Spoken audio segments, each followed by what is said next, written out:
I finally broke my win streak with that, so I'm gonna stop using that Pyre savagery. I had a win streak with that. I probably could have kept winning if I played better, but I don't know. Don't actually know what I'm doing, so I think I'm gonna do this other one. This one's, I don't know, it's kind of risky because you get all the benefit all at once, and some of the starter cards in this game are actually pretty decent, so replacing them with 4 drafts can be pretty risky if you don't get anything good, but I don't know. I think this one is, I've never played with it yet. I think it's regarded as being pretty good. So which class the secondary is kind of immaterial. And I don't know which champion I should use. I was trying to do this clan combination, and I think maybe if you don't get the right units, then maybe the Pyre savagery could low roll, and maybe that's why I lost. Probably not. It was probably still winnable. I don't know. But now I'm trying to remember, what do these champions actually do? Let me take a quick look at Dead and Luna. I wanted to do the same combo, but if I am going to do the Pyre of Dominion, and I'm not relying on starter cards whatsoever, I need to take a look at what the okay, so this one should be pretty decent. It doesn't perma-scale though, but this one scales okay as long as you actually have some use for spell power, which, I mean, it's going to eventually, but maybe, who knows, your draft might not see off of spell power right away.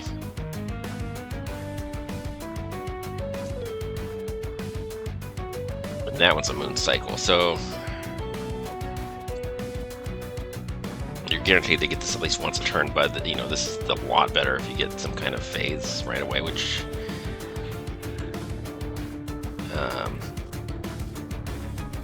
be fair, the champion starter cards don't even do that. So, okay, so that's just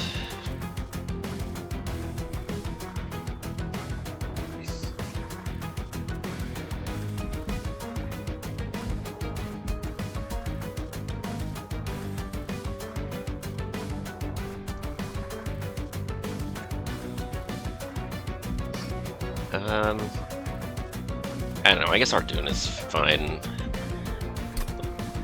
I don't know, they both have pretty good starter cards, and then these abilities are probably fine too, but I think Arduhn is, like, this... well, I lost with Arduhn, this was what I picked. I think I needed to pick something I needed to hit the ground running a little bit better. Maybe I didn't draft early game power enough in that run, because this is a permanent scaling thing, but I think Pyre of Dominion is probably more often than not a good hitting the ground running early kind of thing. And this is what, if you low roll, you can, this is okay, because of the active ability, you can choose to switch to the correct phase right for the boss fight if you absolutely need to, but I'd rather have perma scaling if I can support it.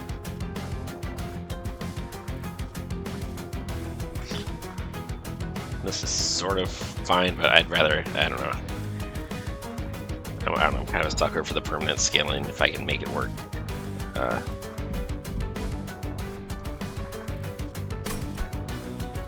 So let's just do that. Hold on a second.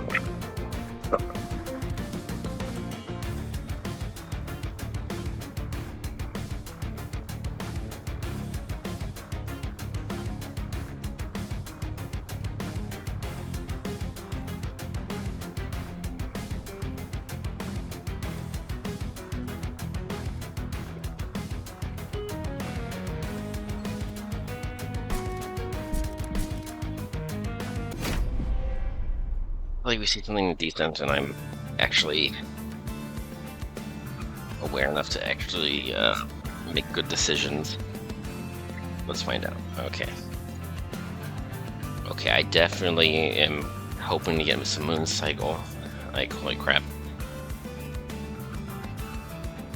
And this code, depending on, this could be really good depending on what I get to support it.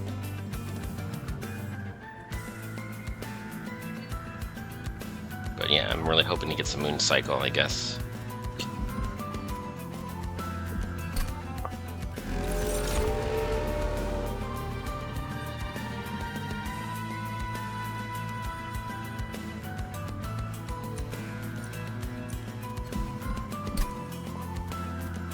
Okay, I don't have anything that specifically about new moon yet, so the eclipse chamber does not actually do anything right now.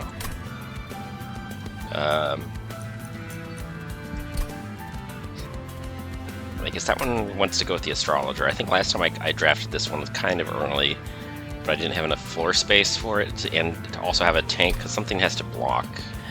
And the problem is the train steward takes up 3, and then this... I had a floor space issue with this. I kind of want to get cover of night, but...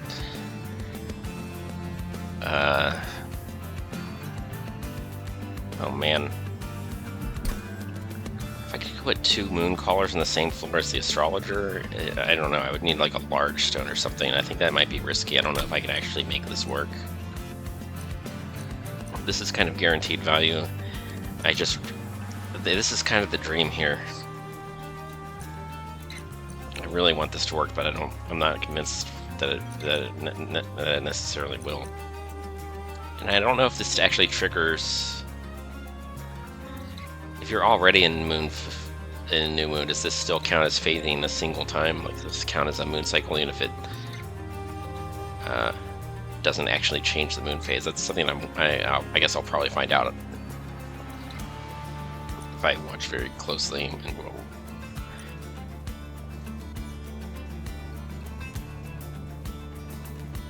I don't know. It's like this is the kind of thing where you remove consume,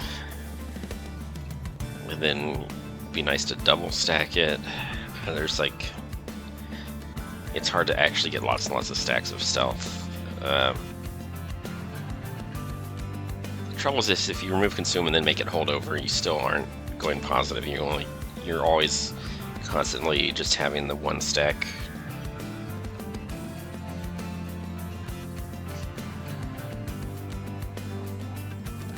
I feel like this is a little more justified. This, you need a lot of floor space, and like, who is going to block the hits? Okay, you can play one of those, and then you need a 2-pip tank unit, and I just don't have any tanks for that. I feel like right now everything is kind of glass cannon. I really wanted to make the unit work, but I'm counting on cards that I don't even have yet to make that to make that happen. If so.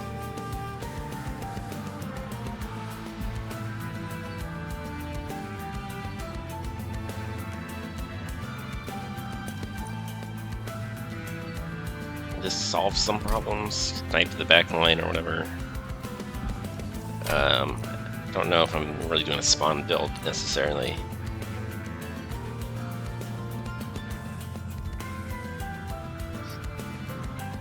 If I can make this cost 0, that could be pretty good. A double stack. Well, it's hard. You can't make it. The only way to make it cost 0 is either use 2 upgrades or... Yeah, because the one that subtracts 2 from the cost, it has to not be a consume card before you can use the one that subtracts 2 and makes it into a consume card. So, I mean, if I could make this cost 1, it would still be sort of, I don't know, intrinsic and double stack could be kind of good.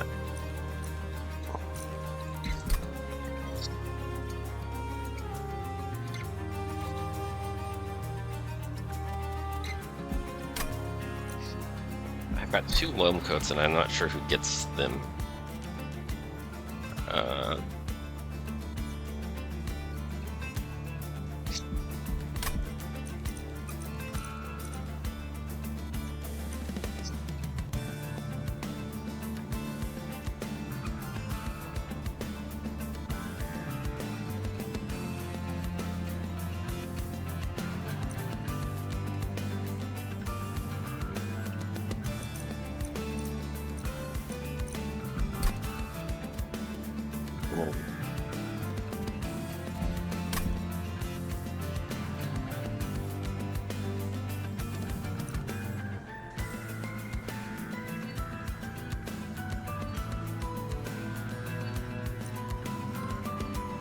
I've used this before, you can tell, because it doesn't have, well, I haven't won with it, but I don't think I've ever used it at all. I think I'll take it. It's probably not bad.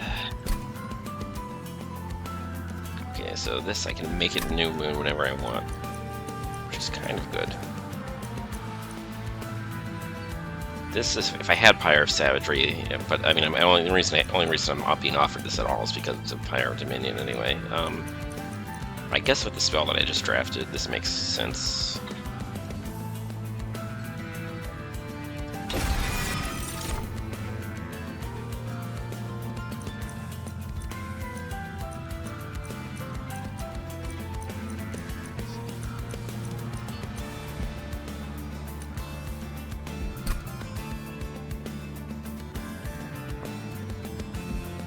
Man, I don't know. I feel like this is usually better, but the thing that's interesting about this is that Pandemic is kind of designed. It's like a consume card that doesn't actually go away. And when it says added to your discard pile, I assume that's just for the rest of the fight, like. So it triggers Etch, but then it's like you haven't really lost the card. And if you did word or remove consume, then you would gain additional. Just for that fight, I assume. If it gained permanent copies, that'd be kind of dumb. I'm gonna try to make that gimmick work. I assume that's kind of half the point of it.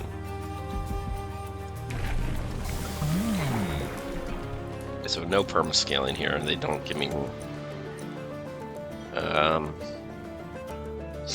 I don't know. I guess I'm playing around with New Moon stuff. Am I just doing a New Moon build? Because I have.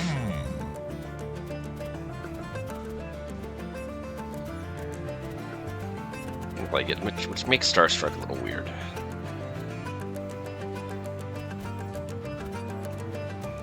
If I'm ending turns on New Moon, then if I draw Starstruck the next turn, I can play it before I do my other stuff, which I guess probably works out.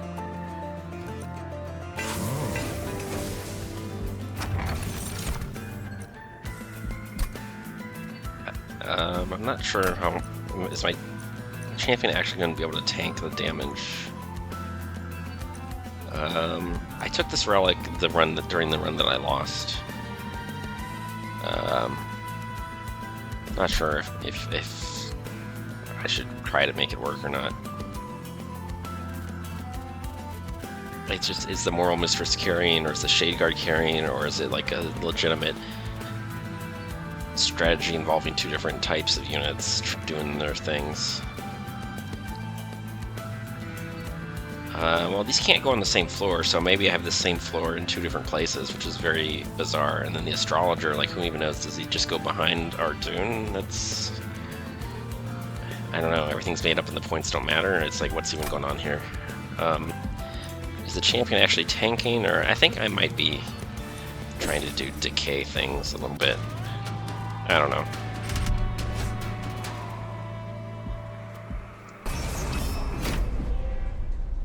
I think we survived this. We're the units that we drafted are kind of all right. Oh. Well, that's true.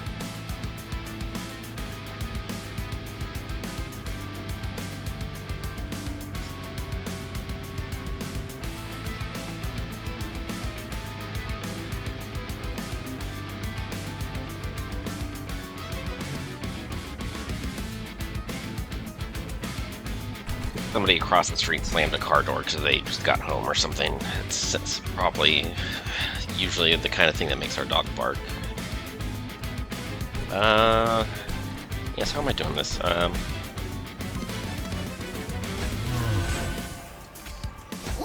think I was going to do this.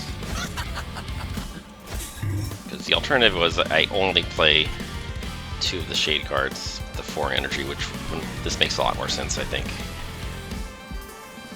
I don't think I have any healing, so I could be in a little bit of trouble, but oh, I can get some regeneration going with this, though. That's sort of something. It's gonna be too little too late. Well, with plus 20 flat health, I think maybe this is my...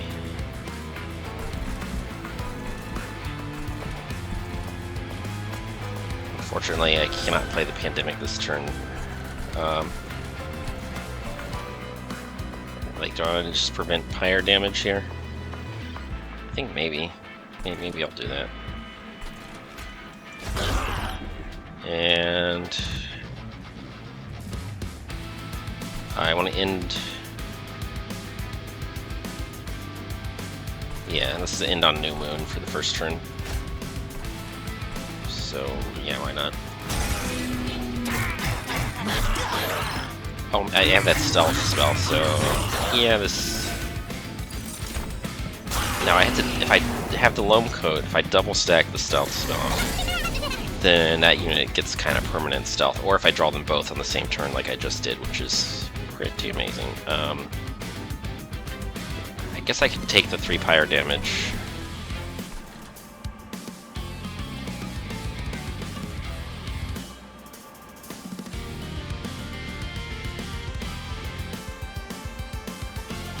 This unit doesn't really need to be stealth for the boss. It just needs to survive. These little waves here. I guess I'm not playing Pandemic this turn unless I really, really want to. I can go for permanent stealth. That's the.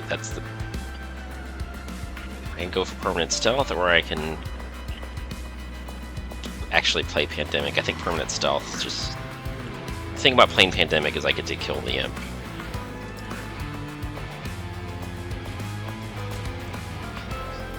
All right, let's just take the gold.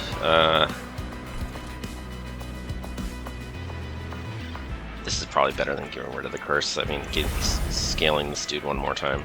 If I scale the Moon Guard, I'm probably... He's got some regen. I think if I scale him, we're doing well against the boss. The challenge caused us to take like 6 Pyre damage so far, something like that.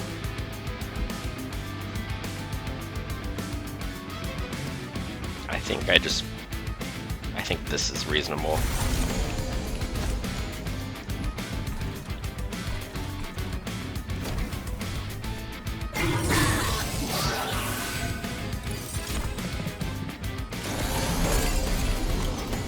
Okay, it's already New Moon, so I'm not going to cycle it again.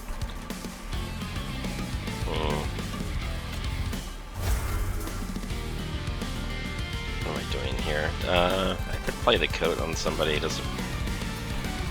It's like, eh. None of this is really doing a lot. I could just avoid getting another curse, or I could... This probably doesn't matter, actually. I don't really need... Yeah, the backliner doesn't really need anything here. I think I'd just make sure we actually draw cards next turn. I think this is probably slightly better. And we're fine. Okay.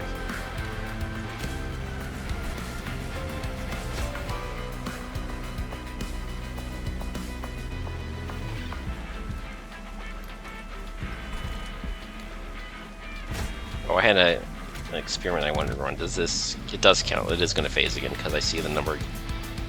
It says that, yeah, +5 from the card itself, then another +5 from that unit's Moon Cycle ability. So the Moon Cycle is getting triggered, which is good.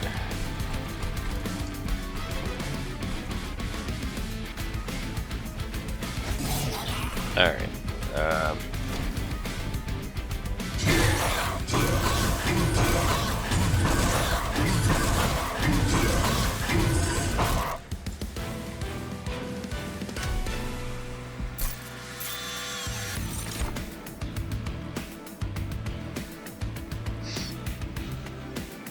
Definitely not. It's not worth an ember.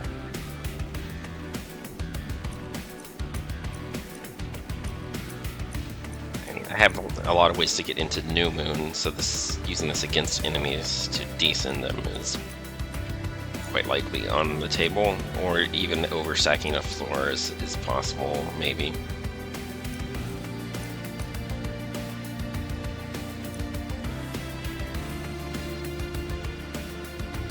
I mean, if I'm just doing decay and I'm doing moon cycles for damage stacking, and I'm doing maybe some propagate, conduit is maybe.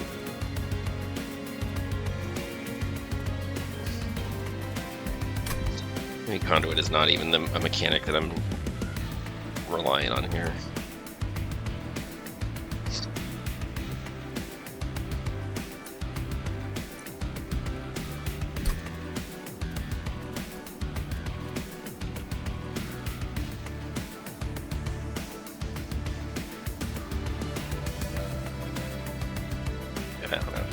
Just blowing me down though, that's kind of an issue here, because what am I trying? Am I trying to play the Pandemic into the Moral Mistress a whole bunch?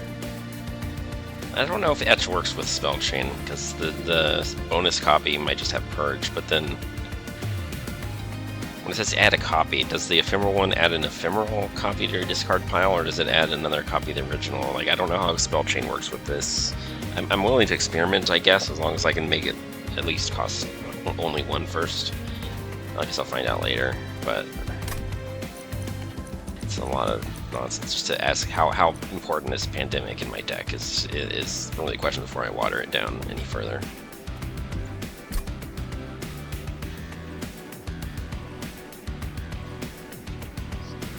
And Decay kind of likes you being able to delay them a bit. I don't know.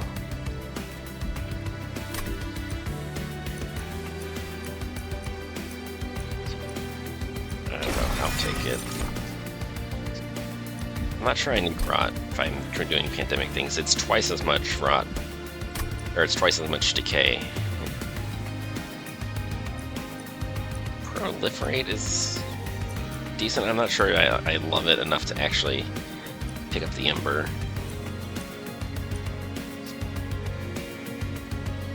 And I don't know if I'm gonna have enough floor space for this. I just drafted. Those two starter packs had 2 units each, so I think I'm already, I don't know. I mean, this could be kind of fine on the bottom floor, actually. If I do this on the bottom floor, and then the relic, like if I have an empty floor and that's what I'm doing with it, that could actually sort of work out. I kind of like the Spell Merchant right now. I don't know if the Astrologer is really doing a whole lot.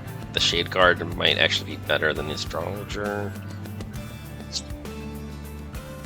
Well, the Astrologer, the problem is I want to like a large stone, multi-strike, smidge stone with large stone maybe. Yeah, so I don't know. I feel like this unit wants upgrades and it wants Cover of Night to be upgraded.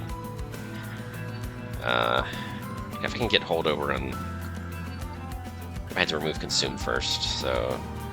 Like,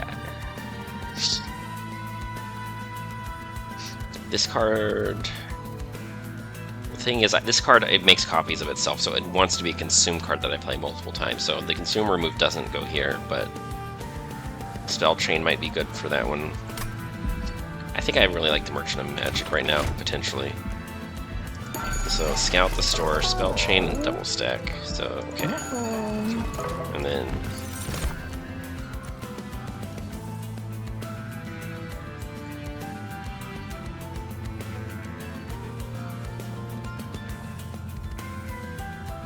That one kind of interesting. I don't know if I really need it.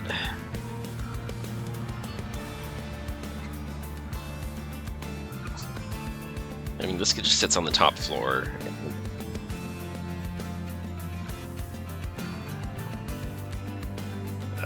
There's a couple ways this could work. You could be like if you're near the end of your deck and you want to get the reshuffle faster, it can help you there. But also, if there's a particular spell that you really want to see, could help you there, or if it's just grist for the mill because you have 1 energy left and you know that for sure you're going to have enough to play either, what would have been a 2 cost we're getting the play spells cheaper and be able to draw faster. I feel like there could be some finesse plays for this, but maybe you just click the button and it's, on average, helpful.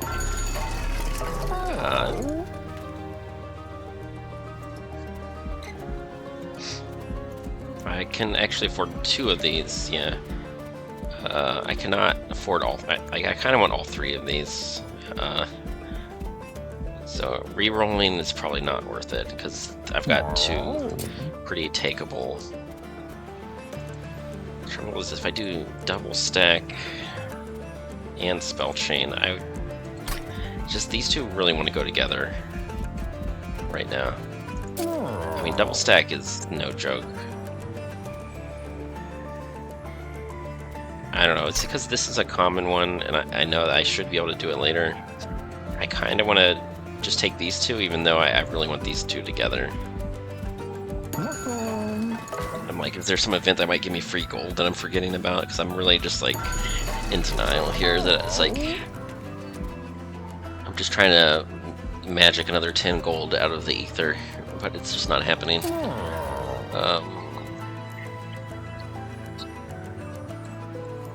This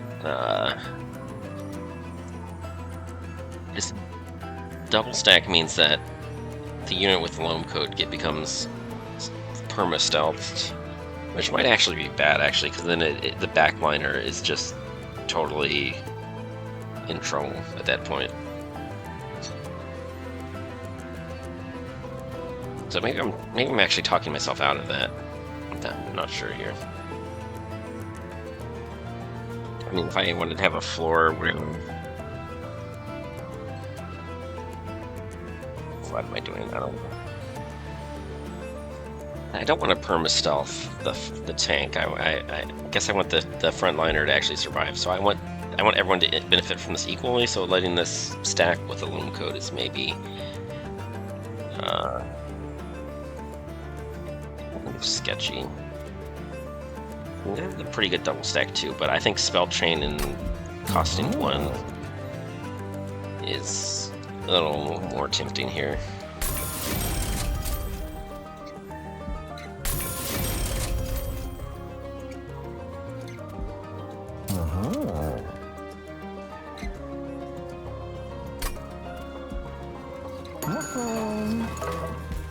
Okay, so I don't think removing a card is quite what I want to do just yet, or I don't know. I don't have any train stewards, that's right, that's cool. I actually have a real deck. I forgot I was playing with this whole point of the stream as I'm trying out this Pyre of Dominion. Like, I don't know, I'm pretty far from winning this run, but I feel at the moment my initial first impression is that it feels strong. And are there games where there are mechanics that feel stronger than they actually are? Yes. Are there mechanics that can high roll or low roll? Yes. So I don't want to jump to conclusions, but I think we're all right. Okay, this one costs 2, so that's a problem. Maybe it's not worth playing yet.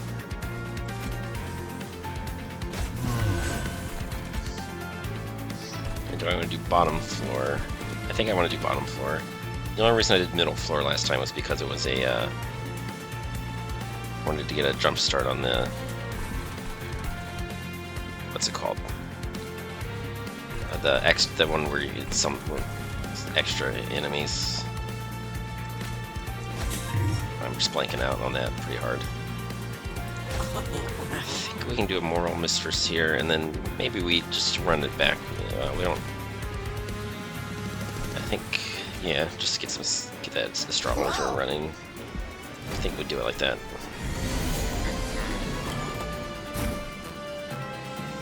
Okay.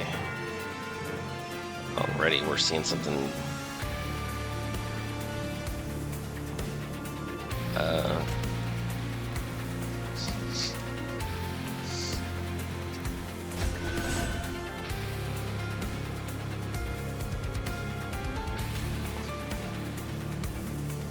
Is there anything we can do anything other than this? I think we're good. Oh, and we get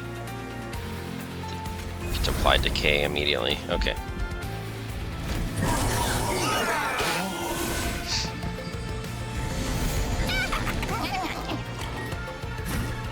Oh, nice. It's gonna. One thing I noticed is that if the unit dies from decay, this relic that it triggers again immediately. When it spreads the decay, it's not like it's hanging out for future turns. It actually, the second one triggers immediately, which is cool. And unfortunately, there's no room on the bottom floor for this, so maybe I should have set up on the floor too. But that's okay. We've got enough things to do this turn as it is. This is, okay, this one's gonna die from decay, so we'll do it this way. Yeah, and then I could play this again. I kind of want to run the experiment to see if it actually creates the second spell when I play it, and if the other one is ephemeral as too. But I'm not curious enough to misplay on purpose. I think I'm gonna do this. And let's go ahead and set the phase to New Moon. And I don't want to draw this other pandemic that I can't afford to play, so I won't click this button here.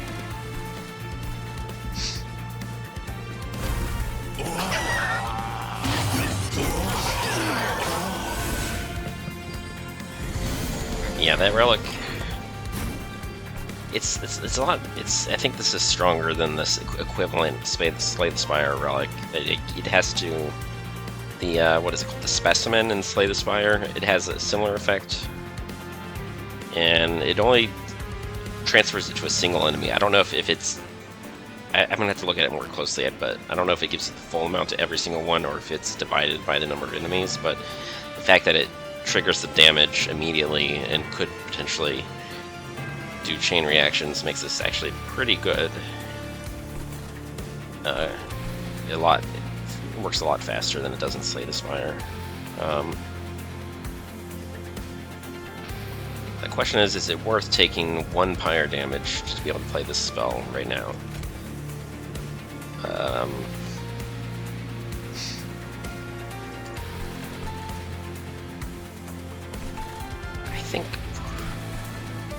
think I don't have to. I don't think we're dying to the boss. And I think the top floor manages to nuke it. Now, I have an empty draw pile, so what's going to happen? I'm just curious. I'm going to click it, find out. Okay, it managed to draw a spell. Now the question is, if I want to play Dazed something.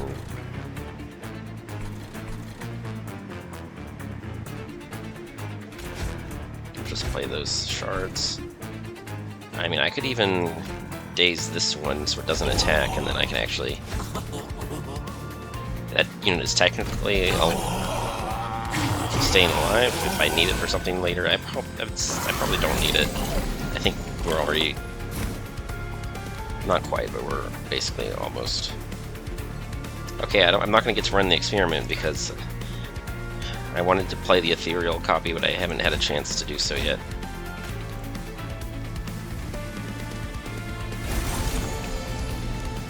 I guess we'll find out some other time.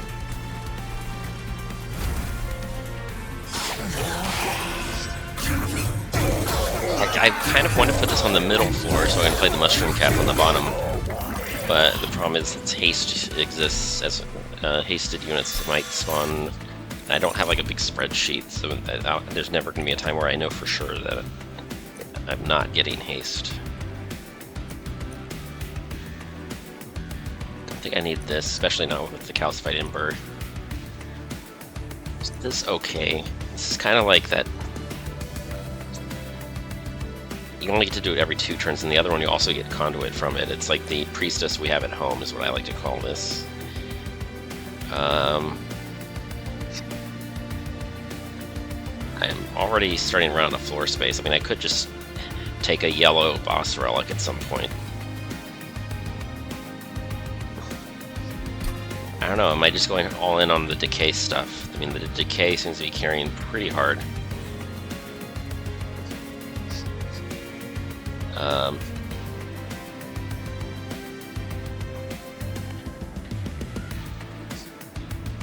We do need to think, like, long-term, how am I keeping my floors alive? Because I don't have any real tanks. These Shade Guards, they're like doing okay, but they're gonna get outscaled if I don't find something.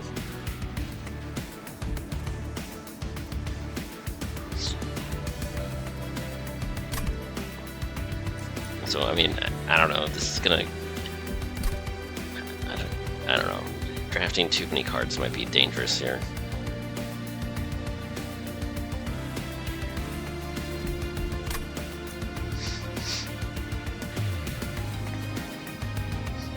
Yeah, I think I like having the middle floor empty, because we did see some units that they were getting, you know, the Pandemic on floor 1 with the Moral Mistress.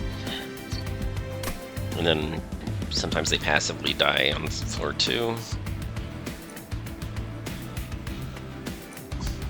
I don't think I can justify. I think I don't think I'm really a big believer in that in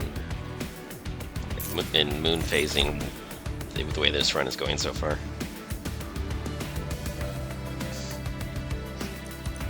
This is an okay way to add additional survivability to the bottom floor, maybe.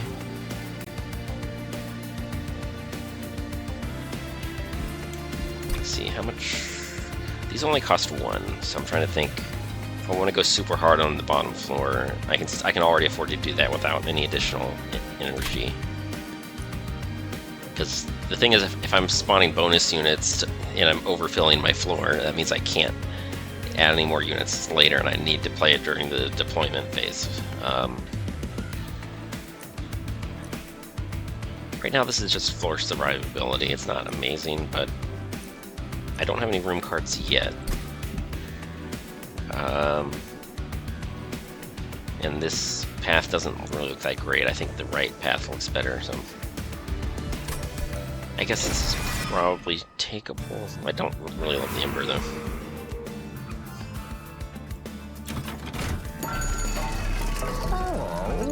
Endless or large stone, okay.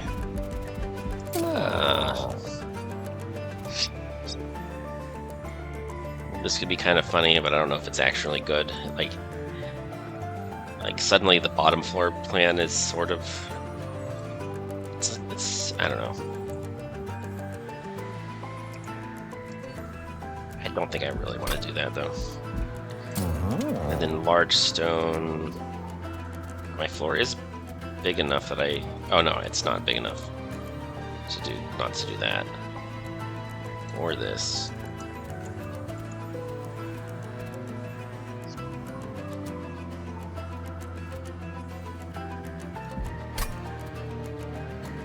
I feel like I'm not quite sure my floors are surviving without some health. So it's kind of like a puzzle that I feel like I need this, but I don't know where. And the thing,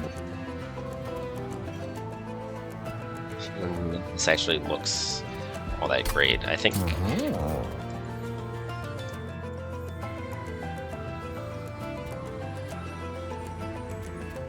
I think this thing scales, and then it keeps the stats for the rest of the battle. So having a little bit of insurance on that.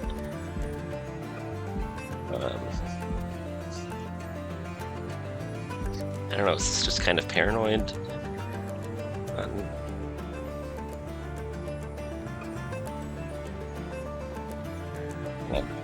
I might wish I had this later if I don't.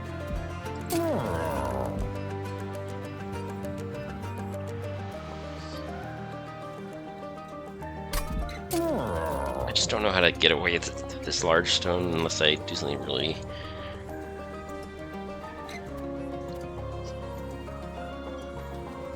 I don't know, I don't hate having this be large. It's just my top floor plan gets a little weird. Like, I don't know. Like, maybe I'm hoping to put them on 2 different floors at this point.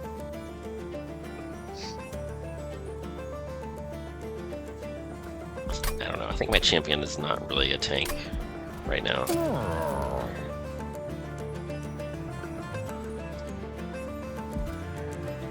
I could do this and hope that hope to get us to get a smidge stone in the future.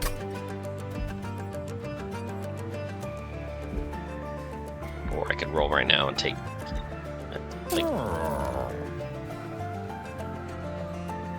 I just don't really. I don't know. I think I just want frontliners. I'm not sure what I'm even trying to do with this store. Like maybe multi-strike could do something, but I think I'm trying to play into the decay right now. Like if I knew for sure I could shrink it, I would do this right now.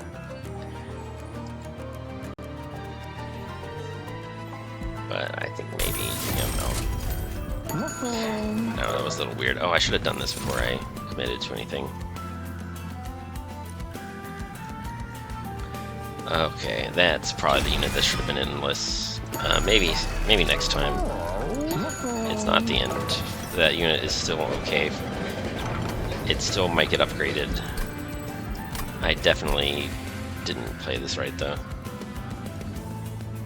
So the next Merchant of Arms is up here. It's not a bad Merchant of Arms. I mean, the Merchant of Trinkets, I might have a lot of gold by the time I get there, so this might also be really good. The event could be really good too. Oh wait, not arms. I'm looking for steel. Sorry, unit upgrades are here. This is also looking pretty good. I think I want to hit another Merchant of Magic soon. So probably this, and then trinkets. I don't know. I think my train is too full. I don't think I'm trying to make Dante work. I know the ceiling on Dante is pretty high, but I don't think we're doing very great with that right now.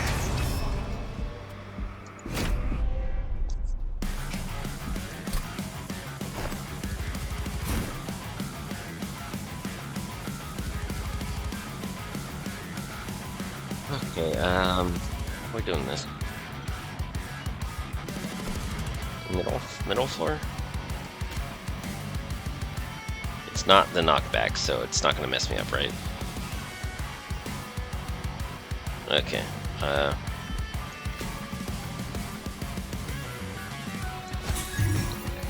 think we're doing this, and we're doing that. And now we can only play one of these. This one scales. This one's... I'll play the one that scales, even though Puffball kind of wants to be on the bottom floor. I think unsupported, it needs something to actually survive long enough to do anything.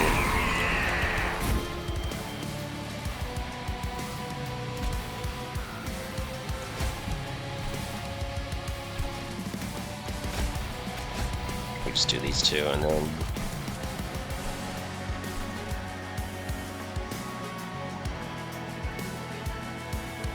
I think Living Room is better. I think the Puffball could still be helpful in the second cycle, but we don't have to play it right now.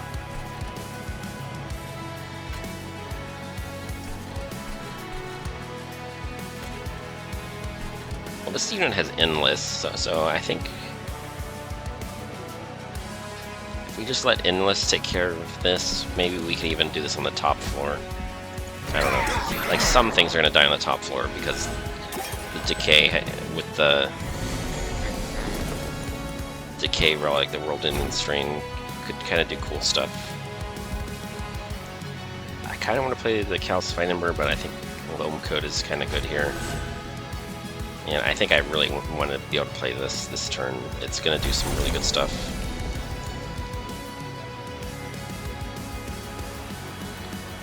Oh wow.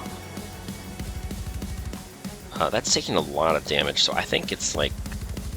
I think it's not divided, so like that 16, everybody gets that 16. And then this one dies and it gets the 16 again, plus another 8, and that's why they're all taking so much damage. I think that's what I'm seeing here.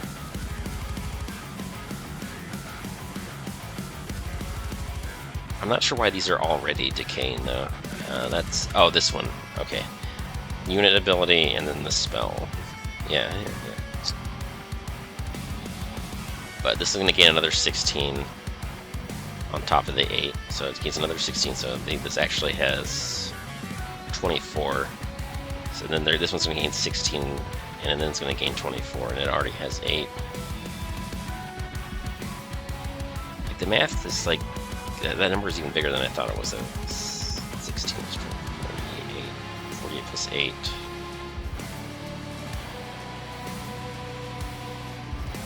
I'm only getting 50 something. I don't know how it's getting a full 63.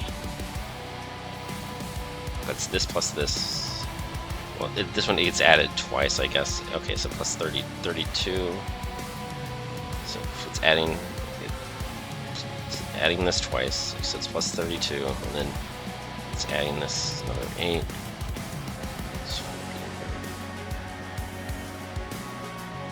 Yeah, they're all taking more damage than I'm not quite sure what the math is on that. Let me slow play it.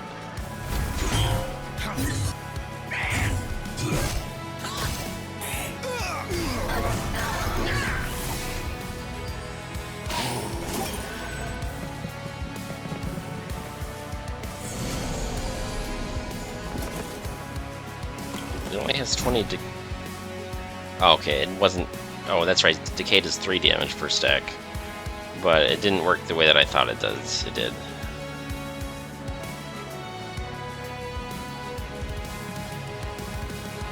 I think it's actually divided by the number of targets. So that 16 might have gotten divided by...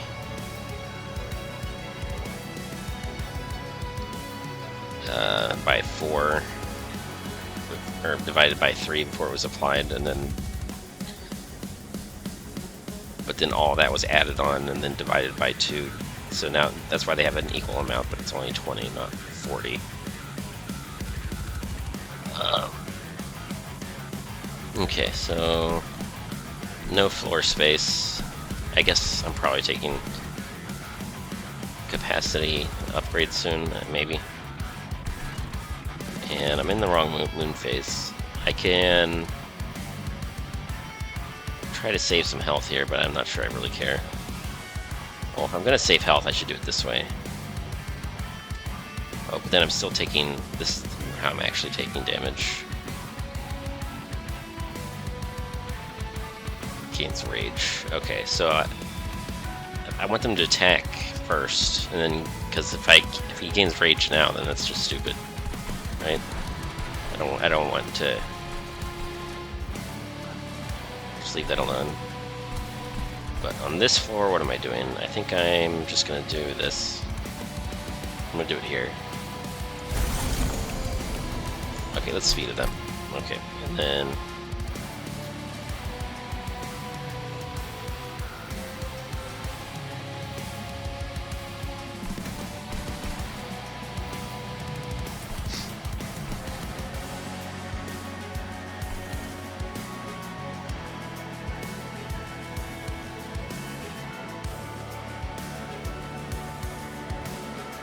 could do this. It probably doesn't really do anything though. Yeah, nothing really does anything right now.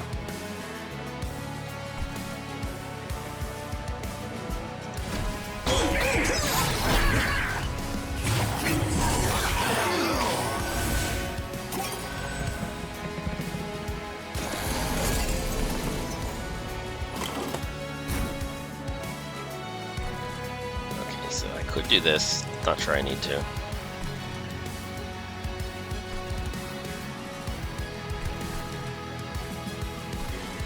I do like doing this for multiple reasons. Because I gain the decay, stealth 1. If I do stealth 2, then I have the problem where the backliner gets attacked every turn, then maybe I don't care anymore. I could even do this, but it's probably pointless.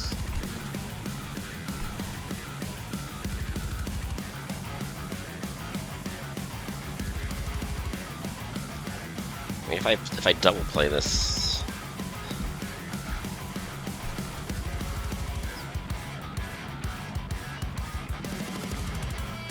then this one is still stealth next turn, and for the relentless wave, I don't really care either way. I think maybe this is fine, and this is fine.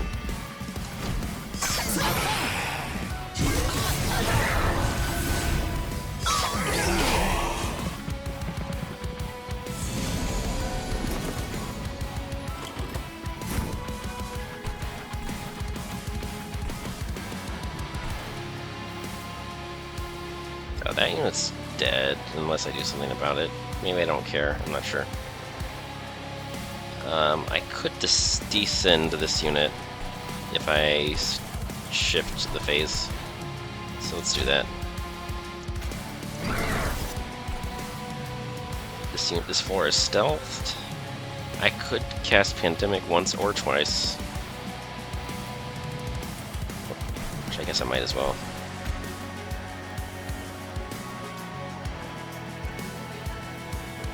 I might as well do it. It doesn't matter where I do it, I'll do it here. I think the Pyre health, I'd rather just save the Pyre health. Anyways, I think we're taking 0 Pyre damage no matter what at this point. I don't need to think any harder.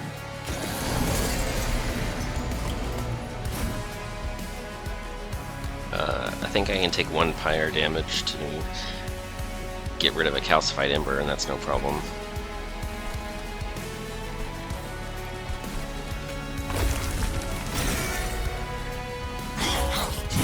It's annoying that I have not double played that spell chain a single time.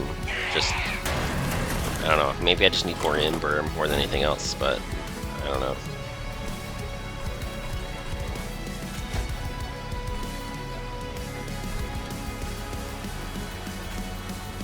I could do this if I wanted to. It's kind of silly. I guess the more the merrier. I don't see why not.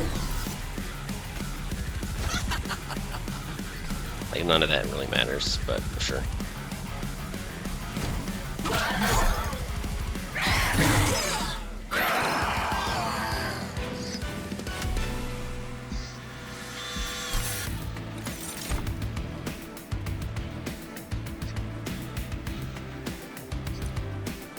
Do I even need this? I mean, it's a thing.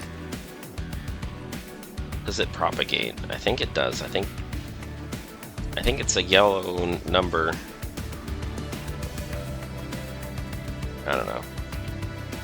Maybe green numbers are the ones that are... Okay, I think green and red are the ones that propagate. Okay. So a yellow... This does not propagate. That would be too messed up. But still, it's sort of takeable, but do I really need it?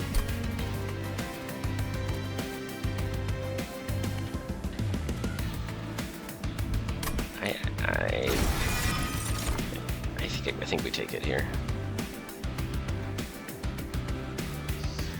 I think this is too slow when we're not really doing rallies, and it makes our deck too big. I think all of this got about as many of like unupgraded copies of stuff we already have, and then something that we don't really need. Now this is a tough choice. Do I want to make the floor bigger? I think yellow or red, but even, I mean, blue isn't bad either.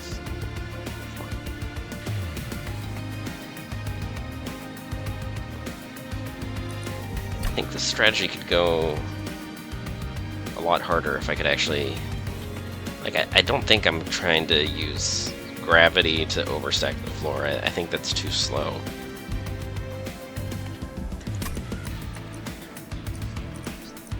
I don't know, I kind of want everything.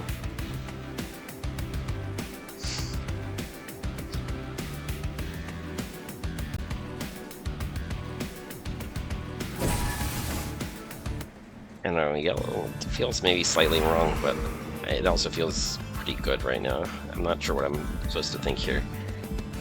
Trinkets could be pretty good.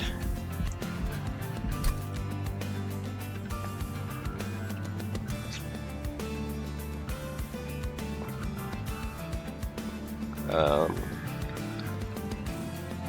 don't know. My role at the Merchant of Magic could be pretty nice too.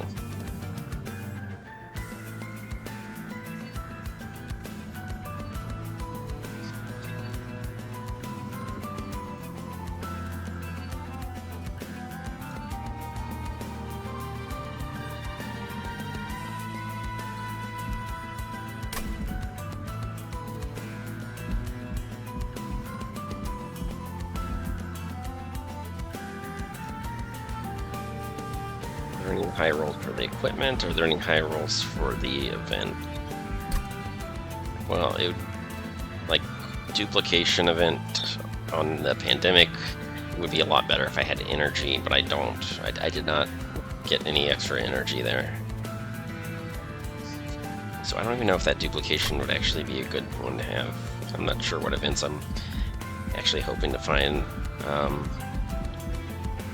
Merchant of Trinkets, there are some good ones, but I've already got kind of a almost, maybe not quite build defining, but so far it's been pretty close to build defining.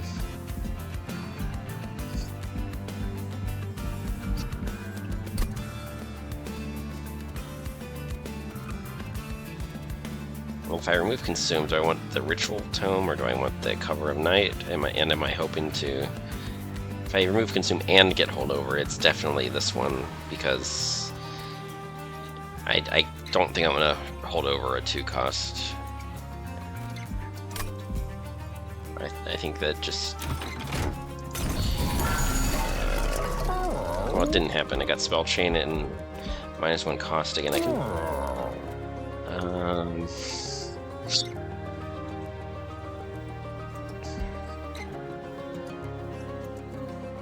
decisions. I mean, Permafrost might be okay on some of these too. Just because... I mean, the other, like, I don't know, the main reason I would Permafrost this is because it costs too much, but then I could just make it cheaper. Yeah, and the main reason I Permafrost this is what?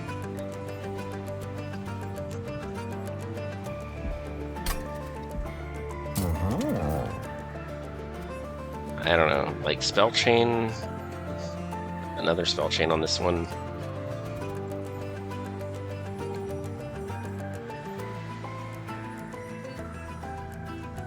I don't know, Spell Chain and then -1 cost. It might actually be pretty reasonable. I'm gonna do it.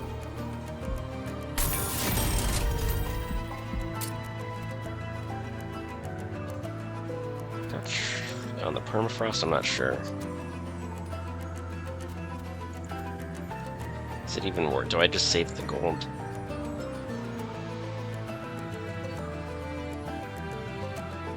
Like, how often is this gonna, like, really save anything? Like, I don't know, like the flying boss might wipe something out on the floor or something.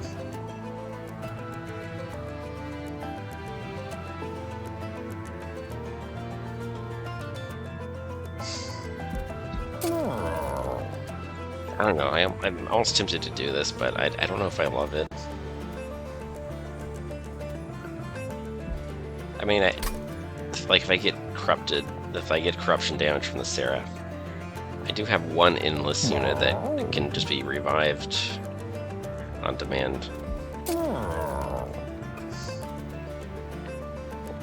Is this really a plan for dealing with anything in particular? Is that really a plan, or is it just spending gold just to spend gold?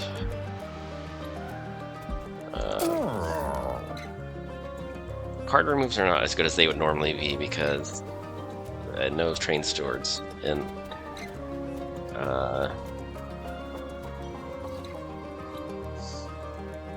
yeah, the Loam Coats and the Starstrucks are pretty decent, actually.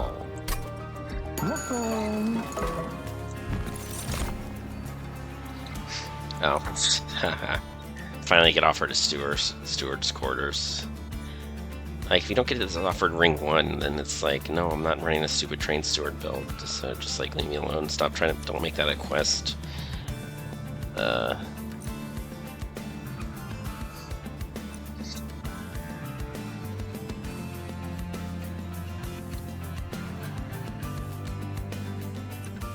Okay, the Grove Room. That's actually, I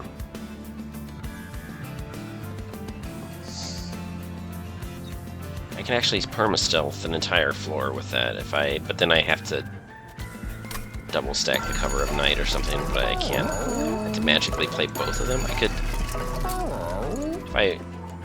if I draw them in the wrong order though, that's the problem. if I draw the permafrost one first, then I get a guaranteed double play. And if I don't draw them in the right order, I have to wait for the reshuffle for this strategy to pay off. Like, that's a lot of effort when I really want us to just have double stack.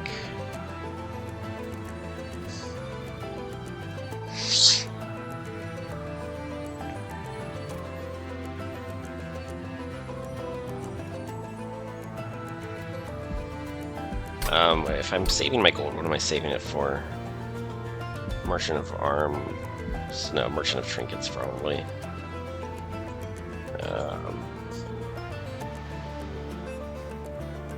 I don't know, if another free relic, another free room isn't too bad.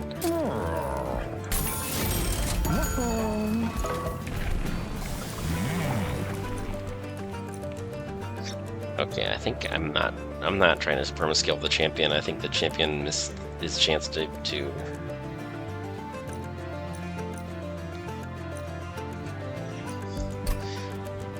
be kind of my actual game plan. Like, I'm not even... Spell power isn't really doing anything. I mean, sure, he's a Mage Blade champion, but...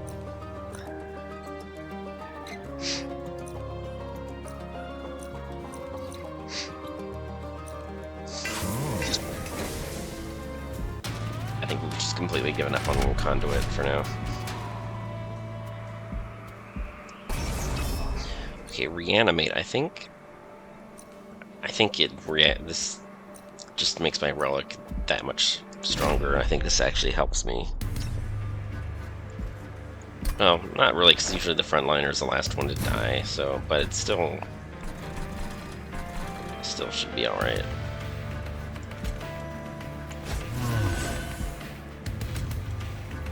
Are we doing it like this, or are we trying to do something crazy?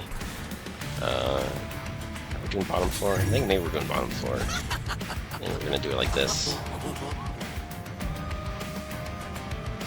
Okay, let's hope that was... Okay, let's hope we don't mess ourselves up here.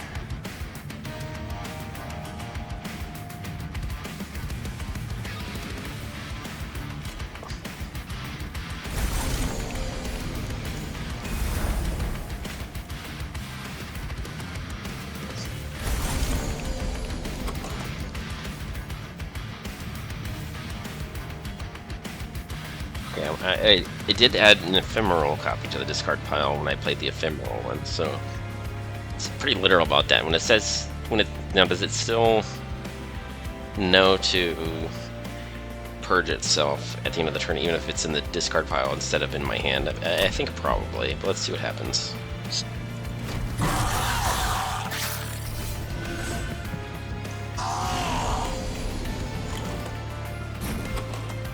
Oh, that's interesting. The ephemeral one is still hanging out in my discard pile, the one that was created from the ephemeral card. So that's not quite exactly how I thought it would work, but it's not necessarily good or bad. It just is what it is. Now, if I play this now, I don't get to play the second one because I don't have enough energy. But I think I'm okay with that. On the other hand, it is triggering Consume, which is kind of what I really want. I don't think we're in danger of losing the boss fight, so I'll kind of... It's a little wasteful, but I'll do it. Oh, let's do that. So we get the scaling here this turn.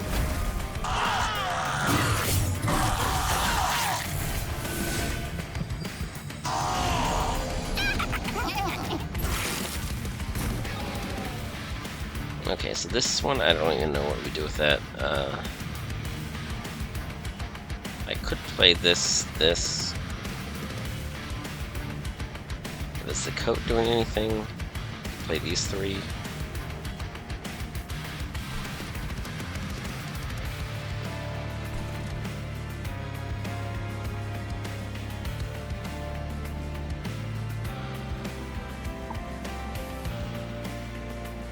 Play this just to get some stacks out. I don't know if I'm really that desperate though.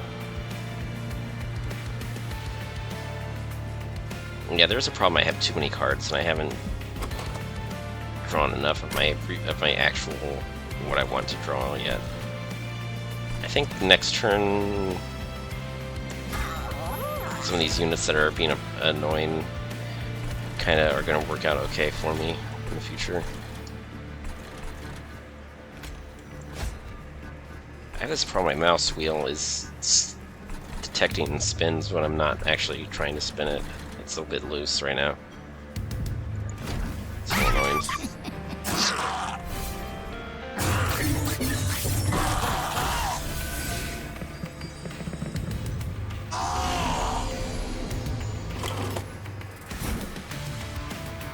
Okay, I think I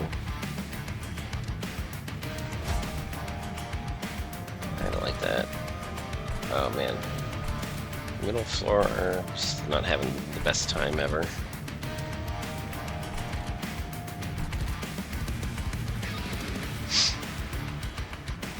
Could play this just to get some stacks down, but I don't think I need to.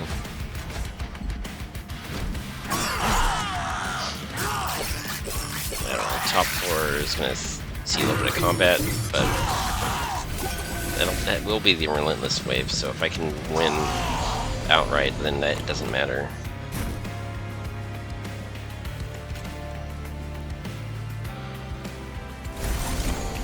It still counts as consume spell.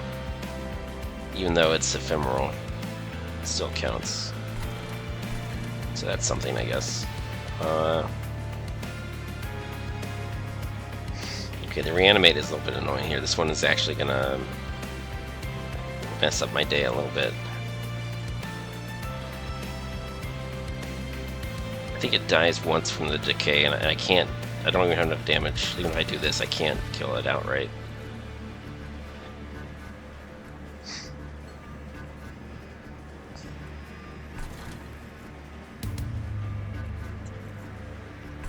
It's gonna hit the Pyre once for 6 damage. I guess that's okay. What I really want is for this floor to be in an okay place. So I think I want to have more spells. If I can cast... I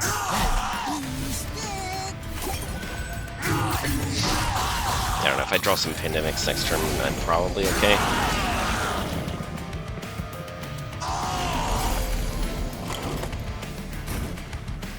I'm already winning. Okay, that's good.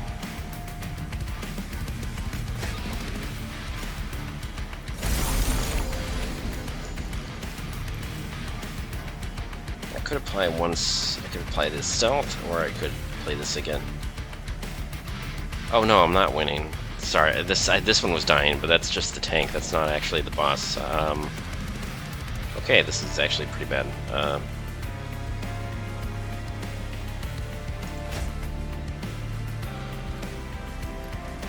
Yeah, let's try to actually...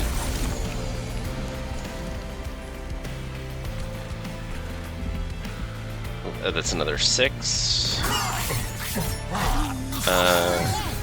I think Arduhn with stealth is probably doing okay. The boss has how much decay? Not as much as I hoped. Okay.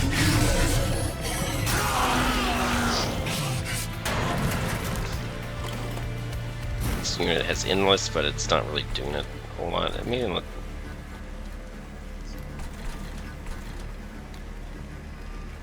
This isn't... playing this twice, is that actually a thing?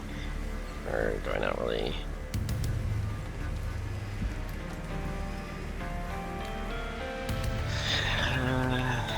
I don't think I want to play it on this floor and the next floor. That just seems like kind of nothing. I think next floor Arduhn is doing all the damage. But I think I take 1 Pyre damage to play this. Because, yeah, those numbers are looking a lot better now. Like, yeah, I'm taking like 90 from the decay and then another 100 from just getting smacked.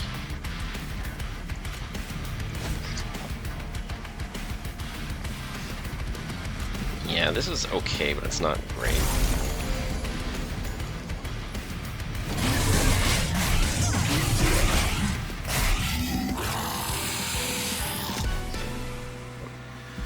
I need some consistency. I think I need perma stealth on that floor.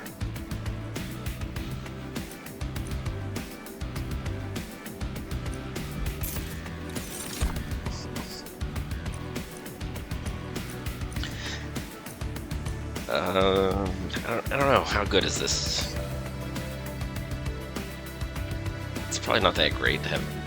I mean, I don't need to. Maybe I get away with it not being deployable, but then I don't see the cards, my actual deck cards, fast enough.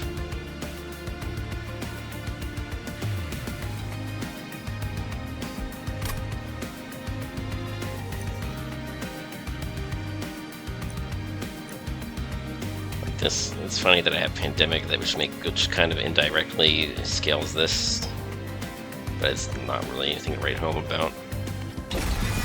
I guess another grow room, and then I don't care if it's deployable or not. I think trinkets. Yeah.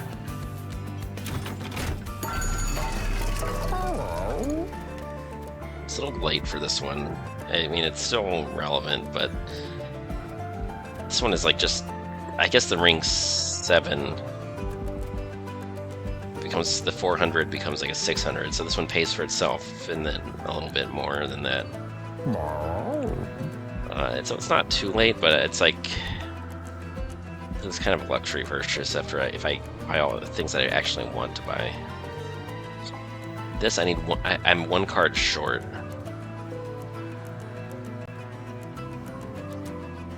I could buy both of these, and that's probably fine. And that's just not happening. The event could change my mind about what relics I'm looking for here. I'm one card short. I just need to draft one more card, and then this is online. Who knows? I might actually get a card from the event, but we'll see. What was this, the Jack in the Box I remember everyone's talking about? This is like... I don't know, maybe the mystery box. I don't think I want the summons or the spells.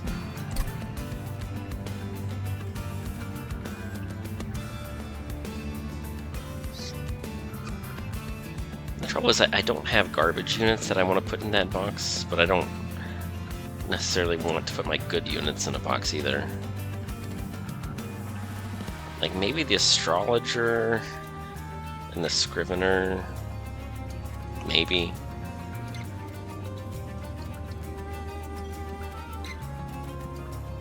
And another Shade Guard or something. That could be silly. I could put that behind in front of or behind Arduhn. It costs 0 and it's deployable. I don't know, maybe the mystery box is actually better here. I mean, I keep hearing that the mystery box is actually good, but I've never actually, I don't know, I've always been able to argue myself into taking one of the other ones. Like the Scrivener and the Astrologer don't really hate it, and another Shade Guard would be kind of nice to have all that nonsense on a single floor. Not bad.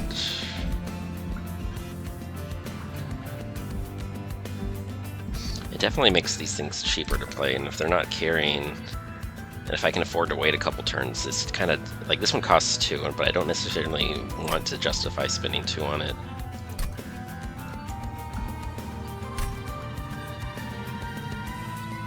This I want to actually sacrifice. This one I also want to be a frontliner. And I want to actually play these for real. I think I have Astrologer and Shade Guard maybe.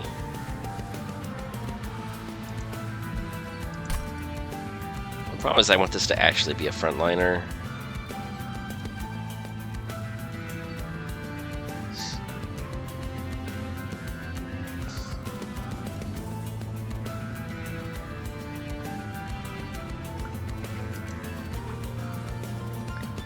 I don't think this is my actual strategy. I think it's fine.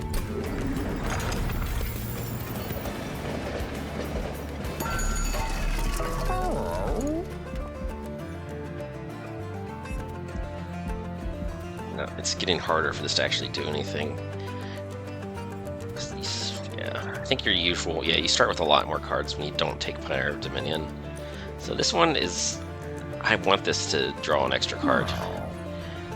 I mean, if I just draft cards aggressively and or hit a duplication, I'm hitting a duplication next ring for sure. Let's just make this, yeah, this is delayed benefit, but that's fine. It's also very delayed benefit. But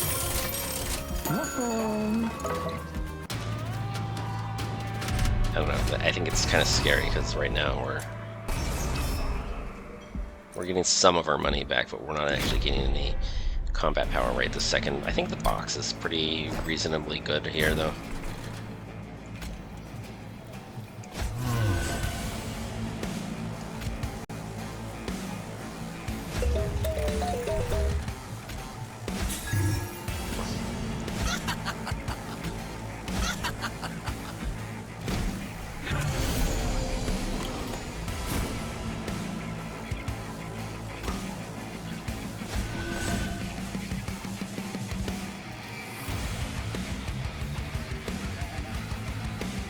Guess we can play this.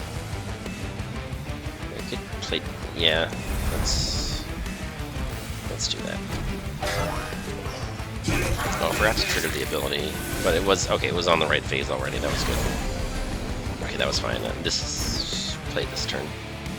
Do I want to play this or do I want to play this? Probably this.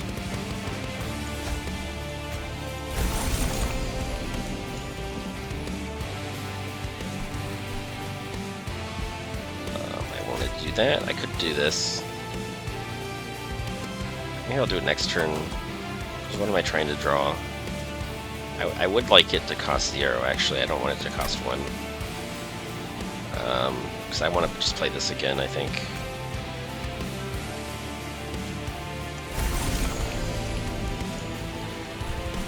Because I don't want to click this and get something that costs 1, because then I just...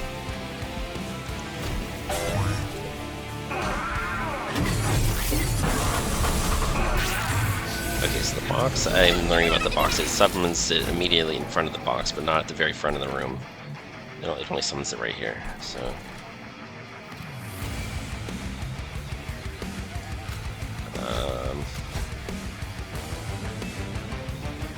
This nets me Collector. I don't know if that's truly justified, though.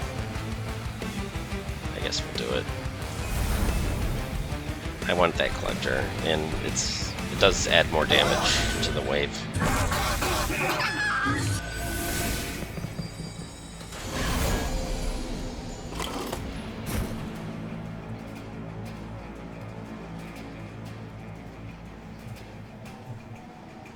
So how are we doing this? Maybe I think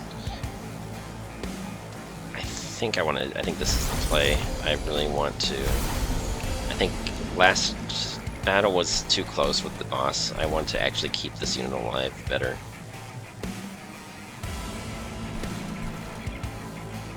This grow room is, I guess I could put it here. It doesn't really, it's not really doing a lot. It's actually kind of weak right now.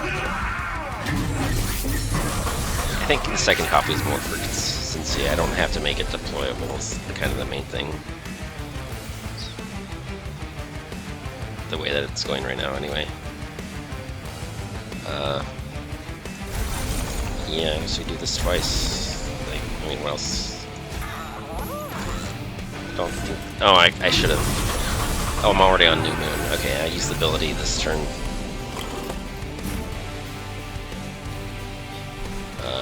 Oh, that's a problem. Well, we're kind of in trouble, aren't we? I still don't want to... I haven't been using the Scrivener. I don't think I want to either, unless I know for sure that I'm drawing a 0. I guess we might as well.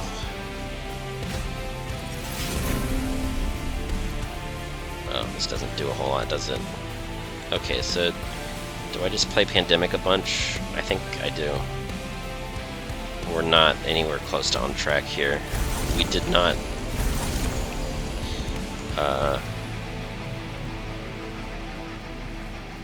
I have no idea how, like, those numbers got really big really fast. I thought we were in trouble, but apparently that already solved it. Okay. Surprising. I guess these... Did we just trigger sap 8 like 1, 2, 3, 4 times, and that was really it? Plus just the spell itself. I guess, okay.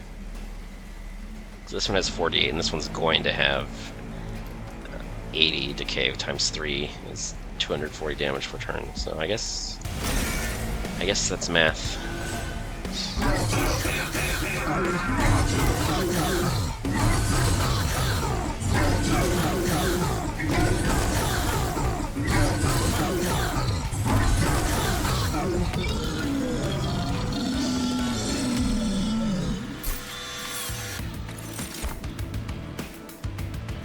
Okay, I'm really trying to hit 25 cards.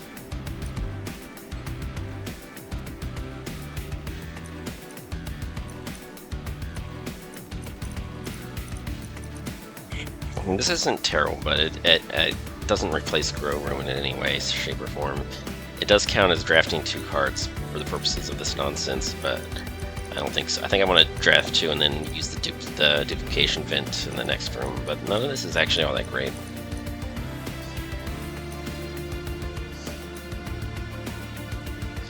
This is not a consume spell, which is kind of surprising. It looks like a... It really looks like it wants to be a spike card, but it's not.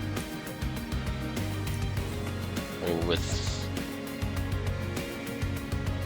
the -2 cost, but turn it into a consume spell would actually be pretty good on this. And that's only like a 25 gold upgrade, I think. This isn't terrible, but I don't think I want it. I don't think I have any good place to use it either. I don't. Oh man, I don't really want these, but I really need it. I really need to hit 25 cards.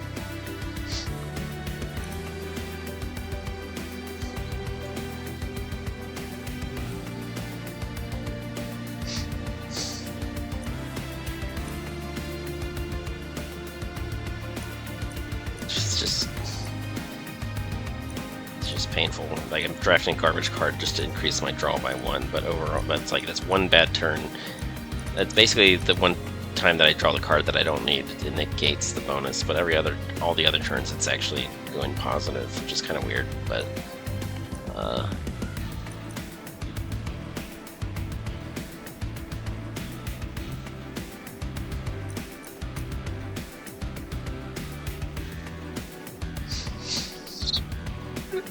I just have too many rooms. I can't really take another room card. I don't know. This card is not terrible, but I don't know if I actually want it. Especially with the Ember, Calcified Ember. Oh, it's a tough one.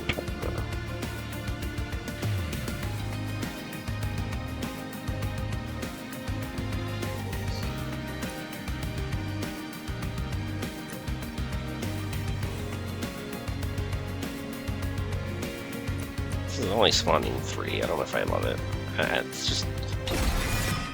I guess...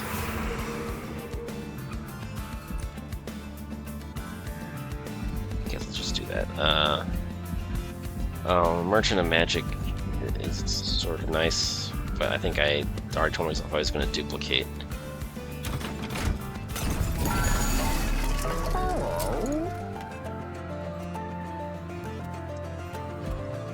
It's a little bit late for this. Like, what am I actually doing with this? But I think I guess I can play the Puffball on that floor, actually, if I do that. Endless Puffball. Ooh, that's not bad. It gets a little better with health. I don't know if I want to put regen on anything that might be...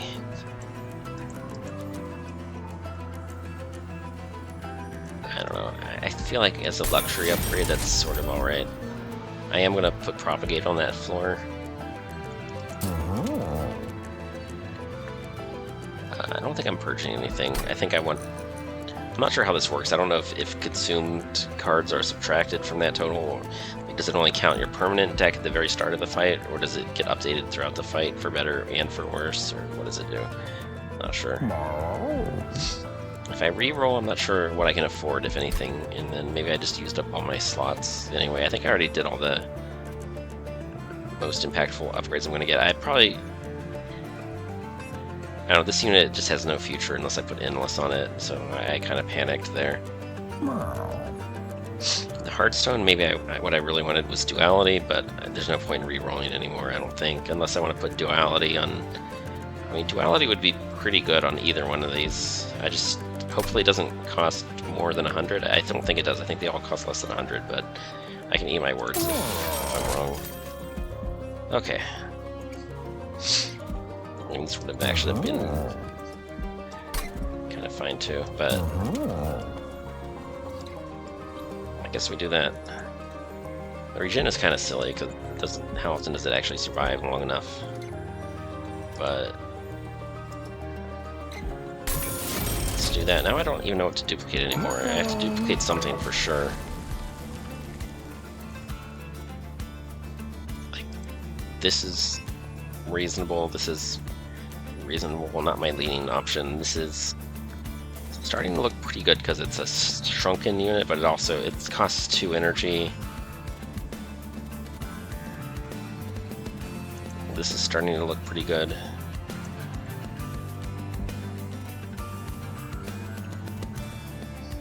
I mean, this isn't crazy either. This I could be guaranteed to set up perma-stealth if I have 2 of these.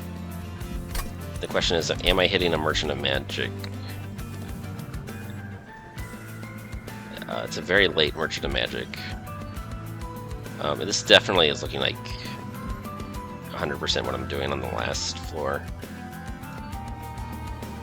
But am I in danger if I don't do it sooner?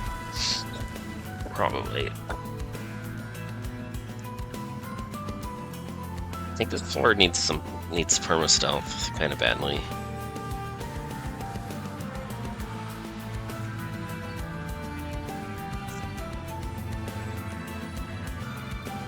I don't think it needs it that badly, actually. Let's just...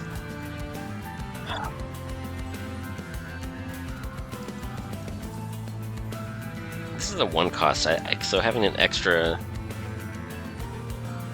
Being able to spam the puffballs is probably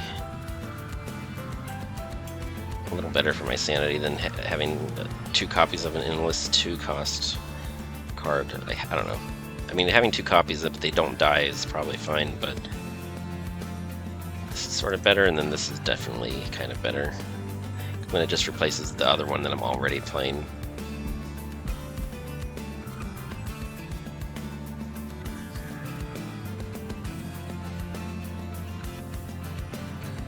I could even do this, which is kind of stupid. I don't think I'm going to.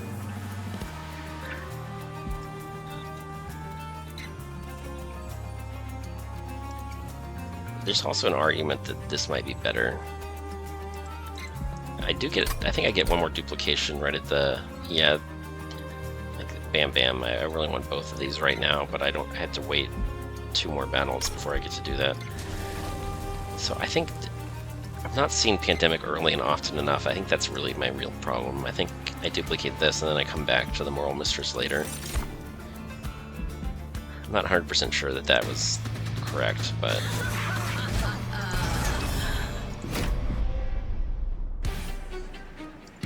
It's been a little bit sketchy so far.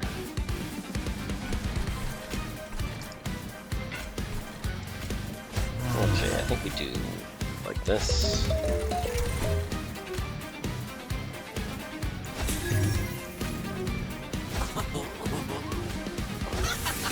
Sorry, Puffball. Hopefully we see you soon. Oh, that unit is just dead. Unless it's not. It's not my start unit, but that's like 3 units that are just dead unless I make that play, so I think I had to do that. I could do this right now. I think this is... I don't know, I really need to start duplicating my Pandemic, I think. I think that's just too important. Like, I need to see a second copy of this.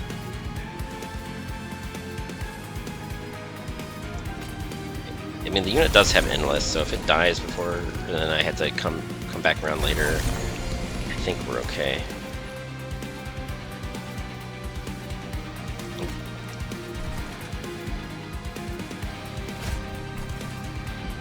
I think we're okay.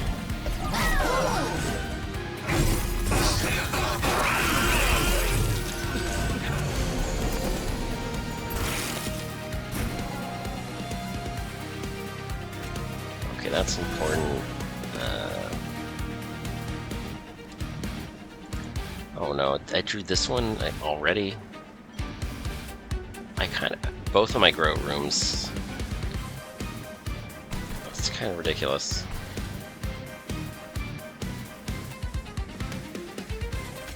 I think this has to be the play though.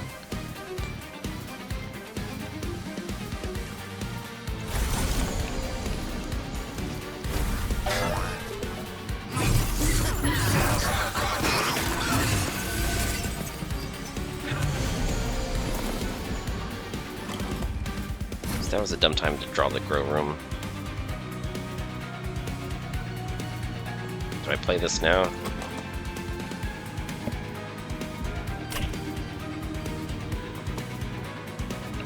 I don't think so. Okay, I don't want permanent stealth, so I don't think I play both of these. If I had the grow room, I could go for the permanent stealth this turn. I want to play at least one consume spell, which is kind of awkward. Okay, let's just pop this and see if I get a consume spell. Okay, I think I do this just to clear the floor. And this unit, I just resummon it next turn, which is kind of annoying. I think it loses the equipment if I do that, but it's kind of dead from corruption already.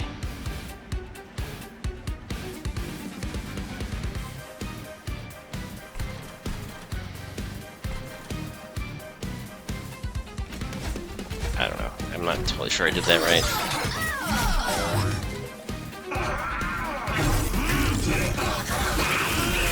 It's just, what am I losing when I resummon it this turn? It's kind of a question here. I think it doesn't have the loam code anymore, and this is just the other copy that's just sitting in my deck. I don't really get to play it right now. But I think I just have to do it like this. Do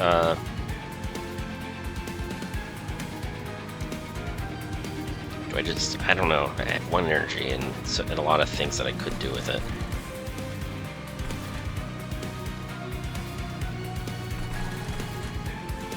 I think I actually like this right now.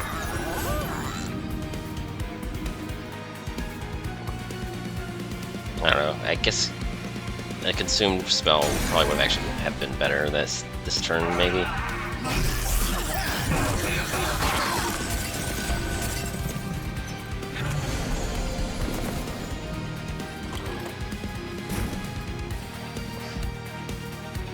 Oh, I have to play these though. That's like a thing. I don't have to, but I have to. I think I don't. Okay. Yeah, my mouse wheel is going crazy. I'm trying to scroll up, but it keeps bouncing back. That's another thing. I probably have mouse wheels sometimes. Okay, so this I could draw. It could draw something that I can't afford, and that would. I can't be doing that right now. I'm already on New Moon, so I don't click the button there either. Yeah. I think we're okay.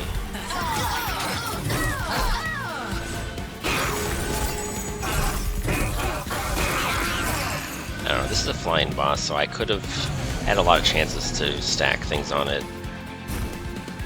I guess it already has a good number, but not, I don't know, it should be more. It's not as many as a truly impressive number. Oh, this floor is, what is going on with this floor? No, this floor is just This floor is just what? What is this floor doing?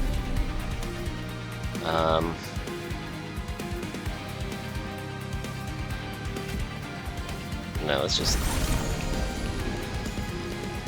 What? How's that not dying? Shouldn't it have died from all that decay?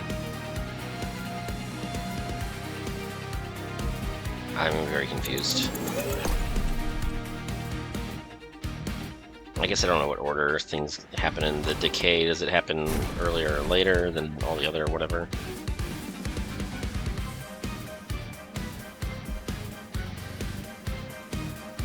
And, oh, what about the dazed?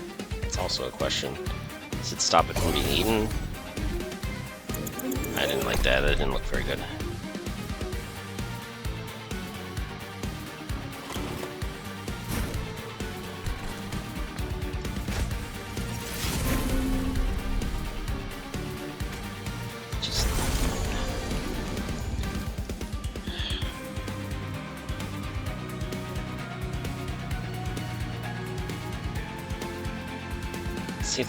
Let's see if the dazed helps us any. Oh, this unit still dies. Why is this unit dying?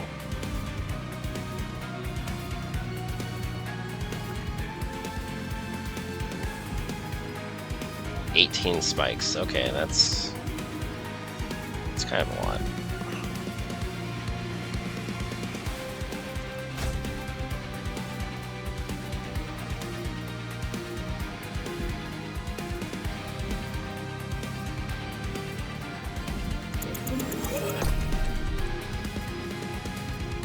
And I'm not sure, that one unit in the back, I'm not sure what it is that I'm doing that causes it to live or not live, but I should probably... They have any reaction abilities?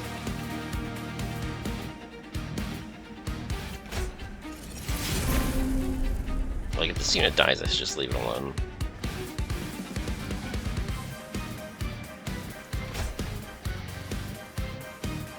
Okay, so New Moon causes this unit to die, and if this unit dies, then this one pops back to life. But that's sort of okay, I guess. That's an okay trade, I think.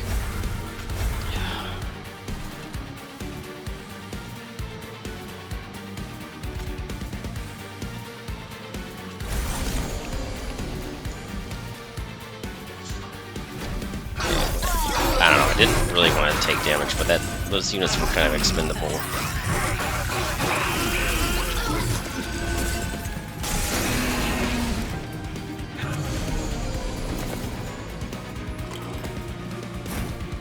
Oh yeah, we're on good track here.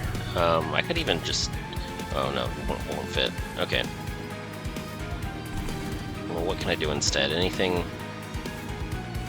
I could play this, could play this. Just do the puffball, that's... Yeah.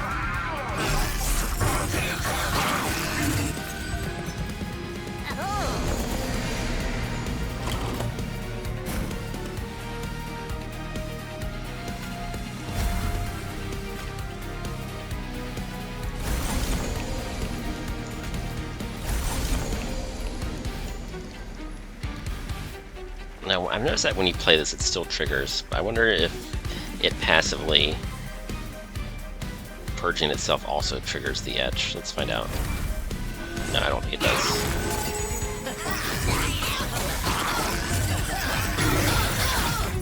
Okay.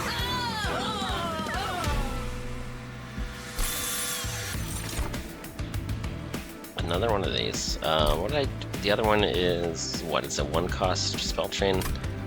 I think I'm about to take an energy upgrade, so maybe I'm okay with this. I'm also wondering, how do the Titans, I just saw that there's this way to damage enemies in the Pyre room. I don't have any sap or anything for that. Like, part of it is you could just keep your Pyre healthy and then don't let it take any other sources of damage. So we don't have any sap. Like, being able to do damage, we don't have enough conduit for this to actually matter, I don't think. I think this is just annoying and it's kind of a distraction.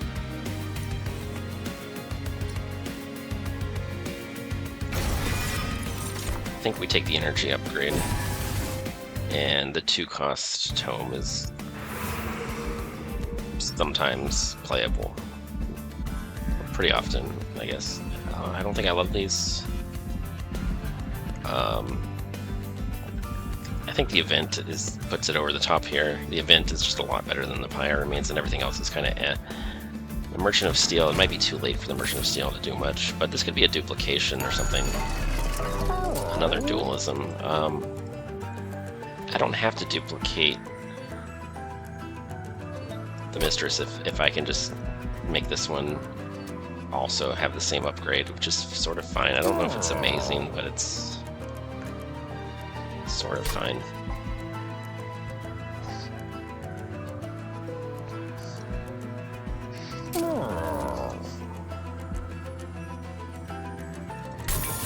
Now, do I just...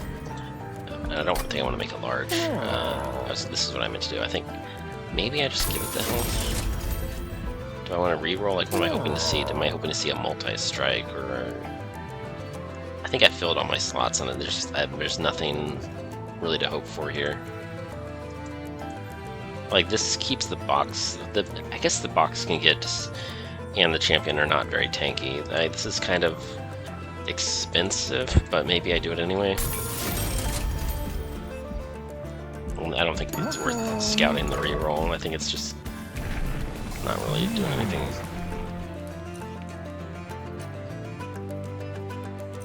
I think this floor is having trouble staying alive.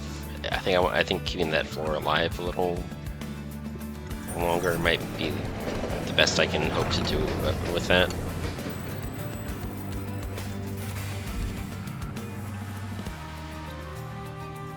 It's too late for that to be good. I'm not sure how much is that. How many do I have? Any rare cards? There's 1, 2. It's only 2 rare cards, and then this is like you just completely undependable. I guess the 6 health is, you know, I guess I can't complain, but not the most exciting thing I could have seen there. Okay, now that I have 27 cards, I can probably pay to remove at least one of them, but like, what's actually holding me back now? So here's the problem, I drafted all these cards on purpose, so maybe nothing is holding me back. Maybe it's... I don't know, I don't want to pay to remove something that I could just remove by casting it. Like, is this... Maybe this one's holding me back because it costs 2.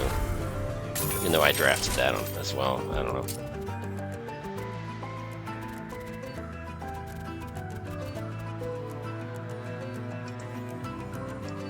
This Infectory, I don't know, that kind of...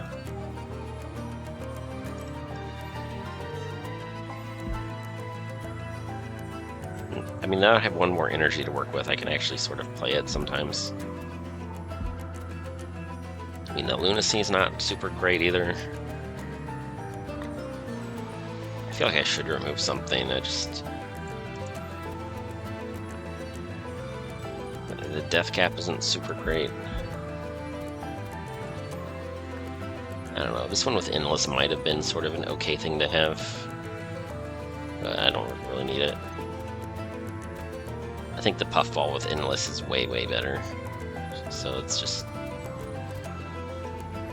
It doesn't really hurt though. I think this sort of contingency plan is just slowing me down more than it actually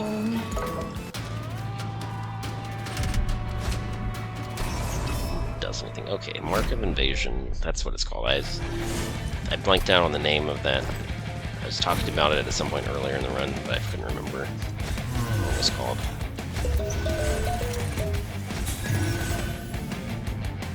Okay, so I'll do it in this order.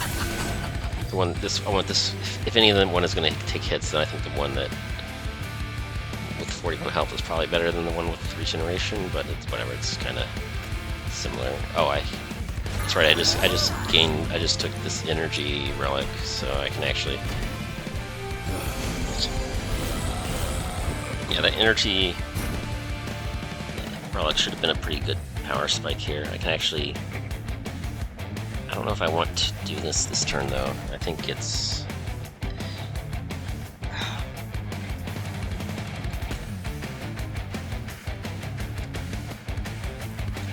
One on the top floor just to... Oh, this one is still...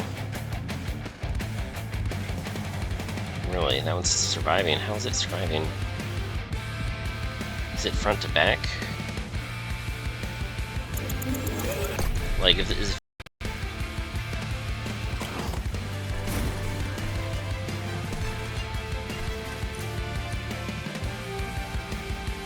Like, does it have to be this one? Because this one will die to the decay. And then this one... Yeah, that made a difference. Okay. So if this one dies to decay, it spreads the decay, and then the decay triggers. But if it does in the other order, then it doesn't. The trigger doesn't actually happen right away. That's pretty annoying. That's pretty annoying. I really want to have that. I think I need to do this.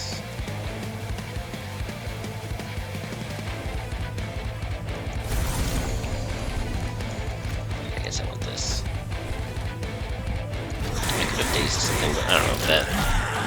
I guess the box is going to live because it's already summoned something.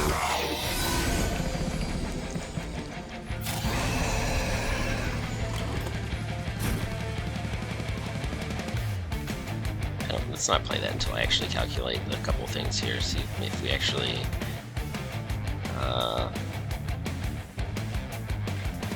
Yeah, this is kind of silly. Do I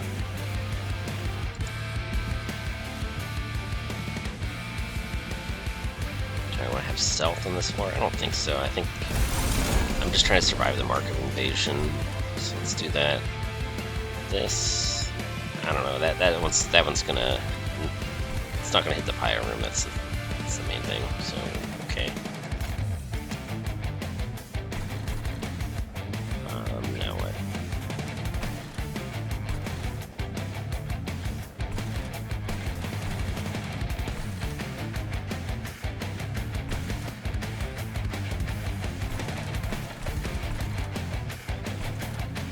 I mean, I can rescue the top floor by doing this, actually.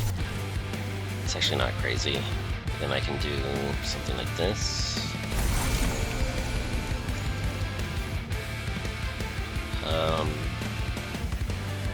Oh, next... If I want this, I don't know. I think I'll do that, though. This one is going to hit the Pyre next turn, unless something intervenes.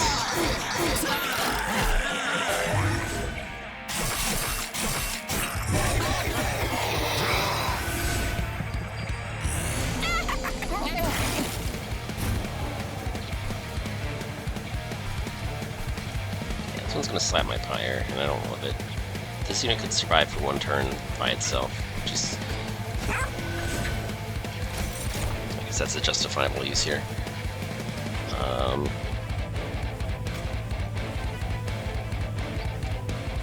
Okay.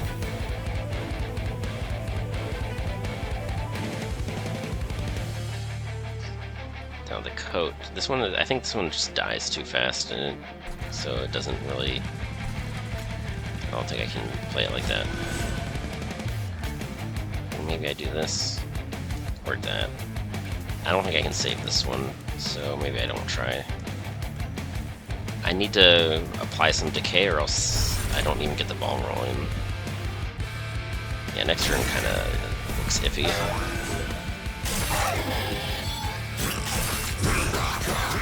No, I forgot to change the moon phase last turn. In this turn, I don't need to change it. It's kind of annoying.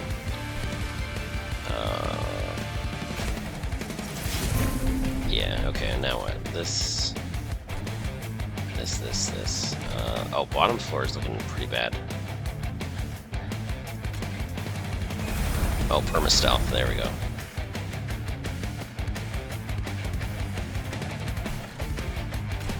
Well, not permanent for the boss fight. The boss fight will use up all those stacks. Oh, this one can be descended. Do I need to do this, or can I was thinking about playing this instead, but I mouse slipped, so I already... Too late to change my mind now.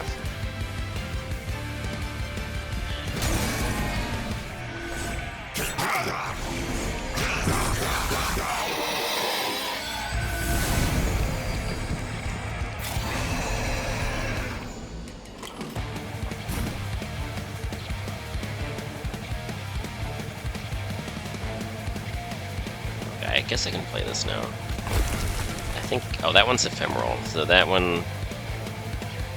I think I would need to deal some damage, though. It's too important. I think I need to do this just so it propagates. Oh, and now I'm actually thinking about it for once. There we go. That micro I've been forgetting about, but it doesn't seem super relevant to how this run is, or yeah, how this fight has been going so far. Okay, these are gonna die, but they're gonna hit the Pyre twice, so that kind of sucks.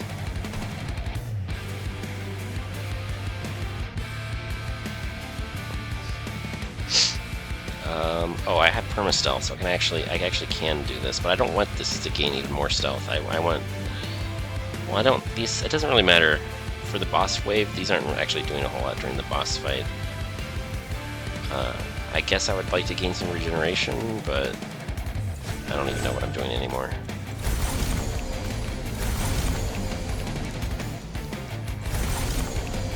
Okay, and all the additional copies also cost 0, so that was pretty good.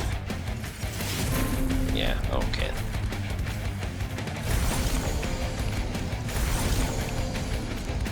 They probably don't cost 0 anymore. That would be pretty crazy if they did. When I redraw them, are they still going to cost 0? Or is it... Let's see, what does the ability description say? It says apply -1 cost. If it's for the whole fight, then that's actually pretty wild and better than I thought it was.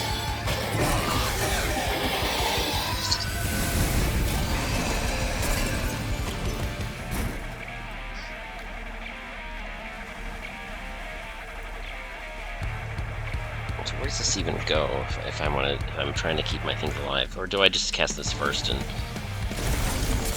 Oh yeah, those numbers got... Yeah. The consistency problem is that if I don't play any consume spells at all, then suddenly this floor sucks.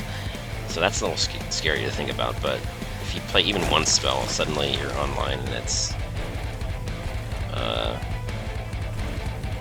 way better. I guess Titan Skin could go here. It doesn't really matter. We're making it regardless. But I think technically this one scales the best for this fight. Like, if I could scale the Puffball, that would be additional revenge stacks, but it's too late for this to even begin to scale. But it's... Okay.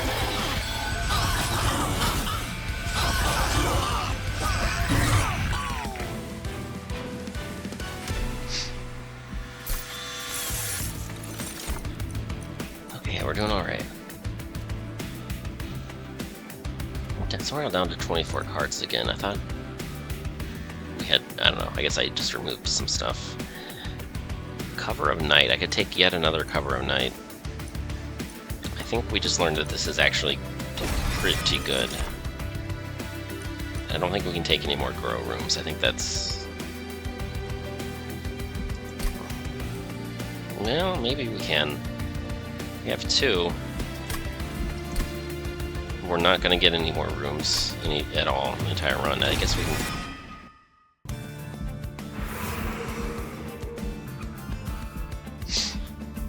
Yeah, I think duplication and buying up the merchants.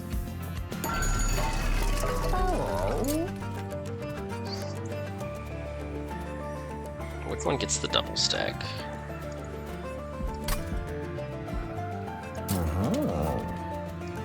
I think just... So I would have liked to pair this one with remove consume. that's not going to happen. It's not possible anymore. There aren't enough merchants left.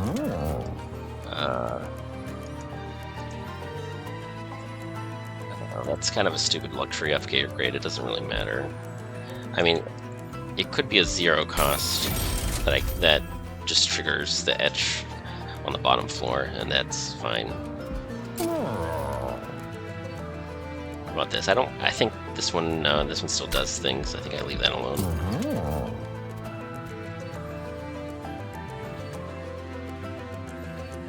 I don't think I care about conduit, so that's nothing. This, yeah. I think this might be duplication fodder. Oh yeah. Then I can have perma stealth on multiple floors if I duplicate it. I think that's the play here. Hold over. Oh, I could. I think I will.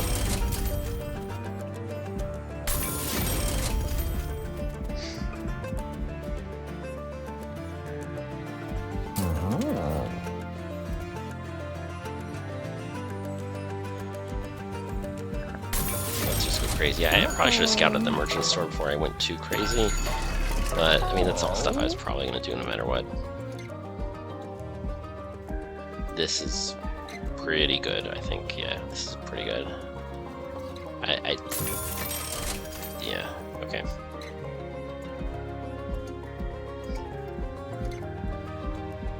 Not so good. I don't think I need that either. It's a little bit too late for the lightstone casing. I don't think that's going to happen. This is still 1 energy per turn, so that's fine. This, I could literally use it once, so with 25 gold left over, is there anything? No, nothing, there's nothing, okay.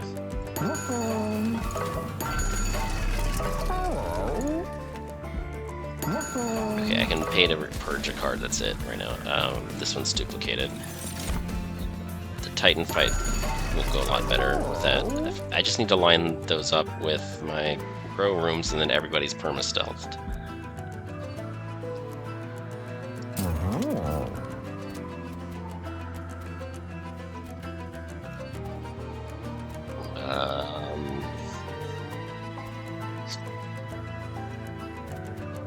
I guess I don't need that one anymore. This does kind of nothing, but I guess I literally can't afford to spend anything else that's at all whatsoever at this point.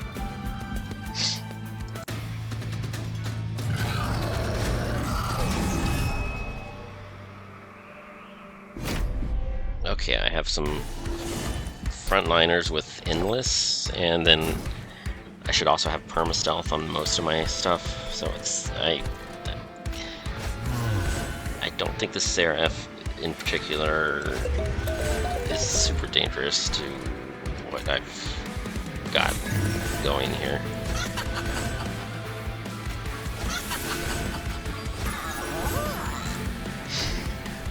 I mean, some of the corruption could be annoying, like if the corruption, because I passively gain corruption whenever I kill these things, so I might have to resummon some of my frontliners, and I might just have to deal with that.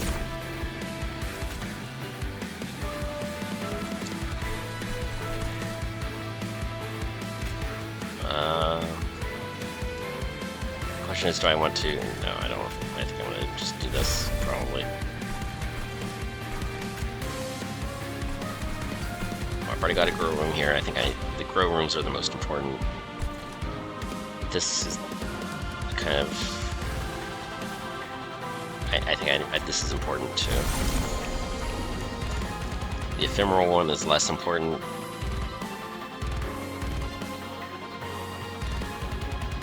Still pretty good though. This equipment, I think this is not as important either. I don't know, it's maybe greedy to try to save the Pyre health in this fight. There is no perma-scaling. So I'm just, if I save Pyre health as the play, if that's the choice that I make, then that means I'm just really confident that this fight is going to win regardless. That's what I'm telling myself here by doing that.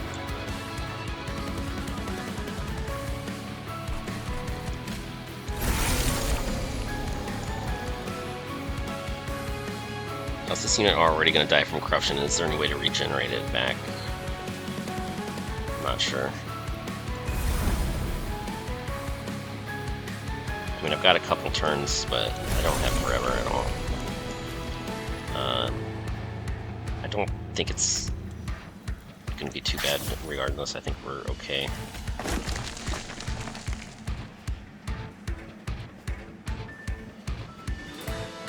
I guess I might as well do this.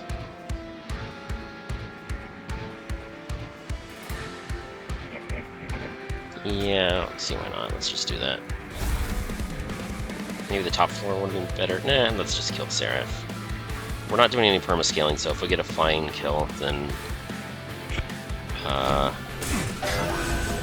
it's no real loss to my overall game plan. We might as well just take it. Yeah, well.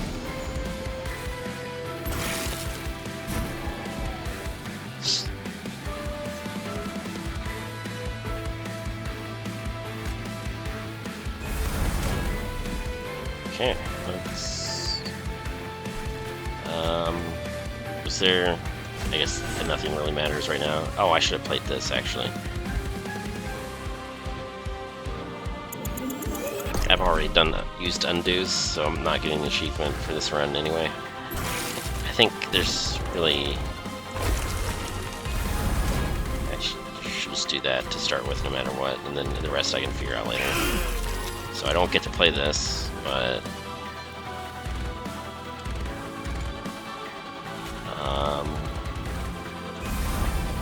yeah, let's just get the etch trigger. Oh, I need to click that whatever it's called, the Night Singer, whatever. Am I just making up names? Because every time I forget now. How close was I? Scrivener. Okay. I would say I was pretty far off on that one. Not proud of myself. I just, oh well.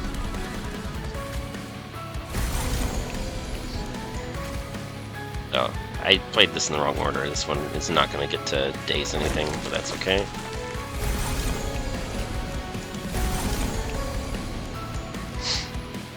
Do I even want to hold this over? Am I ever going to play it? Does it even matter? Does anything matter? If this unit dies, it like reinfects the Seraph, so that's why I descended it. But what about this?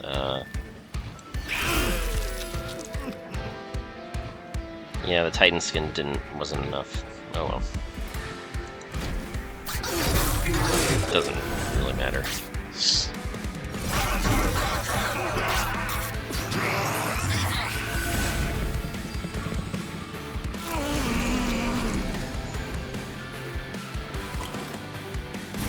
And that is a dead Seraph with 3 waves remaining.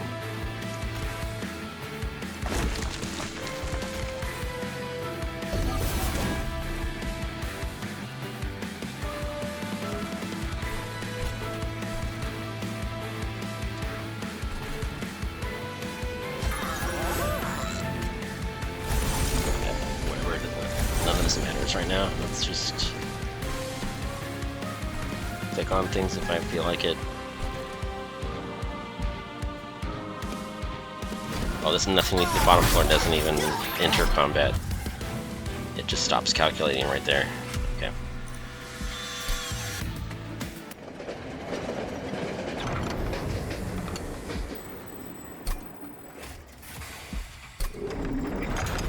Okay, this round is looking pretty good. It might be that I just play better when I'm recording and I like take extra time to analyze everything that I do because I don't want to look foolish. But Pyre Dominion just might be as strong as everybody said that it was. You know.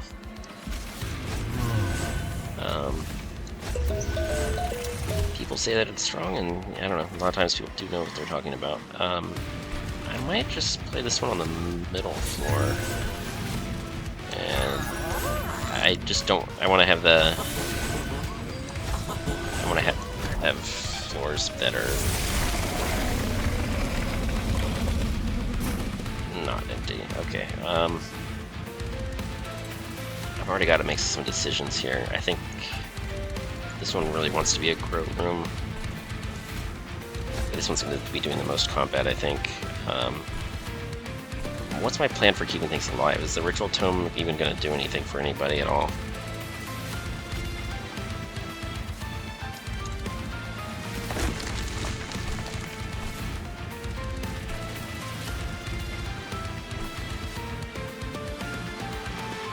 Maybe? Like... Is that my plan to keep that unit alive?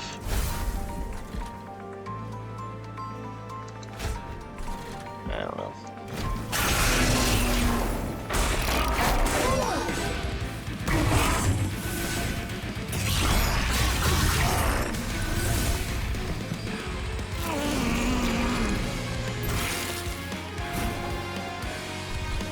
Okay, this is something I have on the table.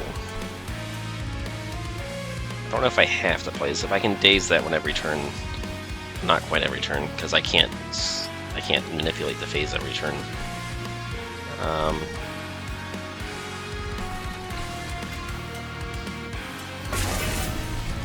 So I put the coat on somebody.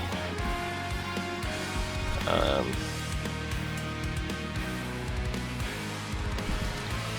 don't know. This probably isn't good enough. Oh wait, if I I can stealth the room right now. But then do I need this? I might. And to get past the corruption, I think I need to.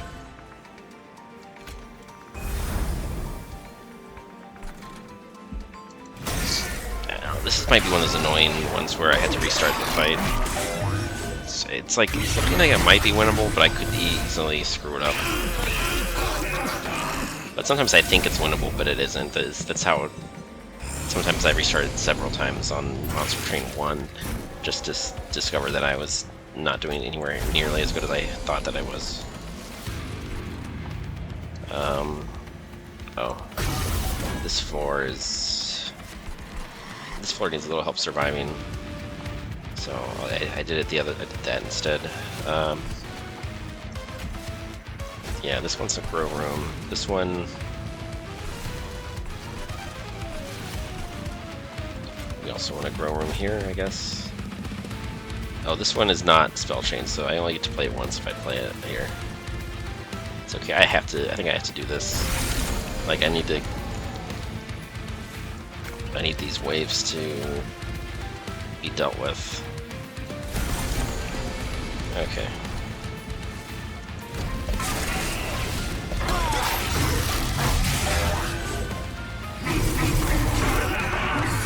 The Pyre room is going way too slow. I think dazing the Pyre room might be sort of a misplay, considering that I need my other rooms to cope better, or else it's not gonna be a good time at all for me. Stealth. Who's perma-stealth? Everybody... Oh, this room is not perma-stealthed. I think this room wants to be perma-stealthed. This room, I don't know, that unit has endless... I don't know, I'm a little scared for that room.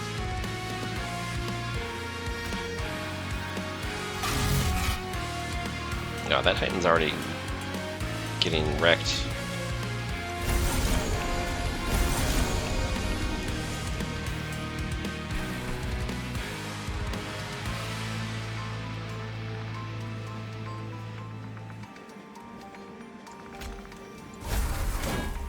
I guess you have Mage Blade, I'll just do it there. Oh, this is too late, isn't it? Or... Oh, they're gonna just cost 0, so I can actually... This is a good time to do it. Oh. Wasn't what I was hoping for, but... Okay.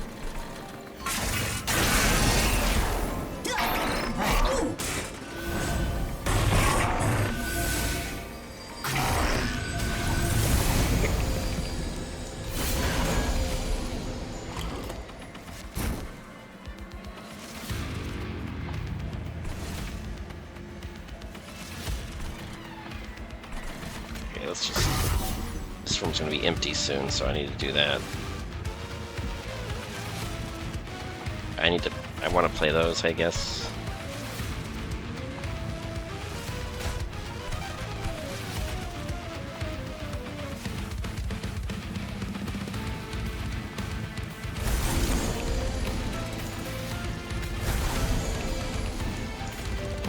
Start playing these. This is just kind of taking too long. I could play this. Doesn't really help that much. Doesn't really hurt either, but...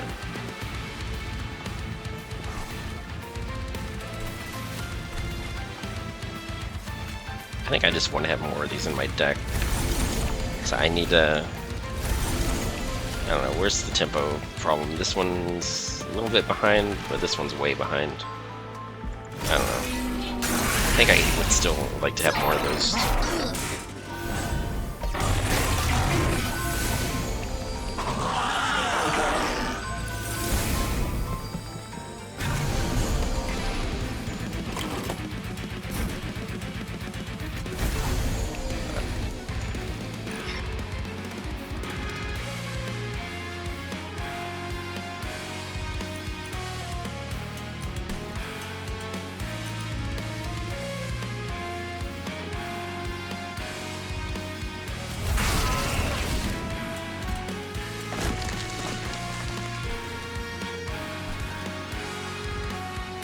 I don't think I want to daze this. I think I want to just... I think I'm doing okay no matter what, but I think I want to keep drawing the Pyre lights, so maybe I don't... Maybe I just do this.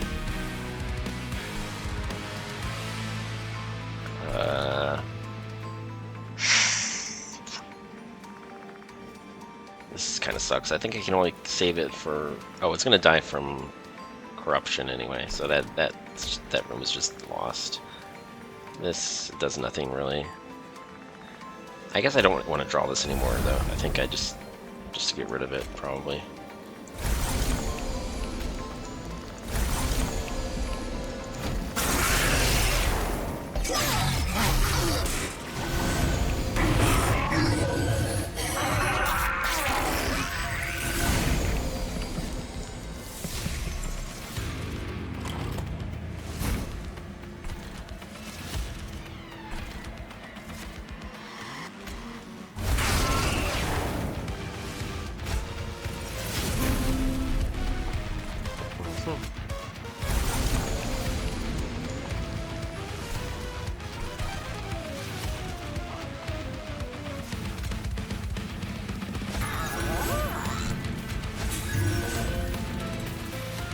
Play this, try to play this, I don't know.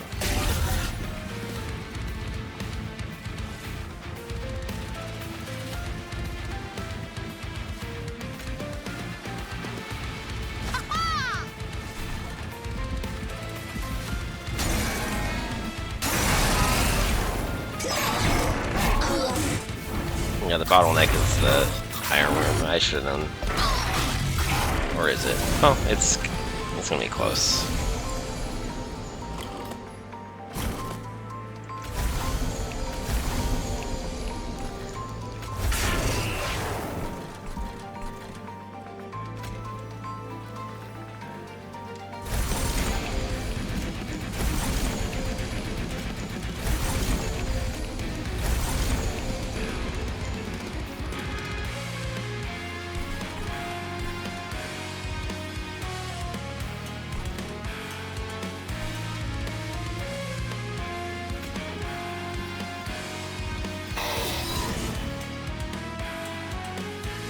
I even want to hold this over. So, like, this doesn't matter at all. I guess not really. I think the other spell is probably better, but I don't know. The Pyre room is like the real bottleneck. I think the roamer is going to be almost at the same time, but I think the Pyre room is slightly lagging behind.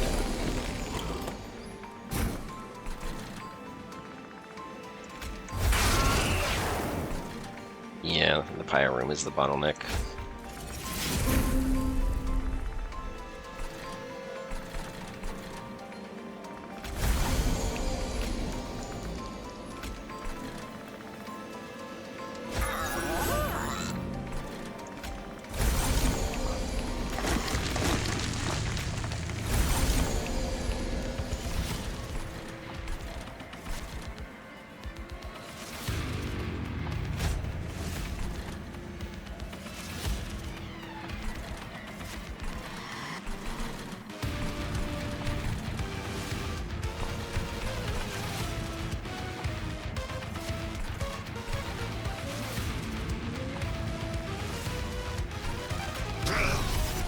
Okay.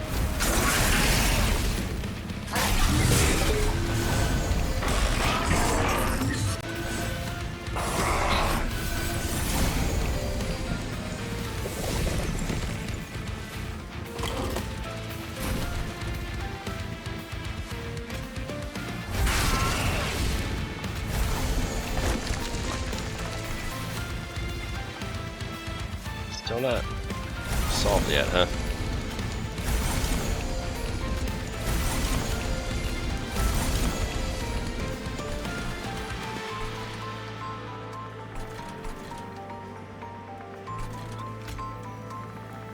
Alright, sure, whatever.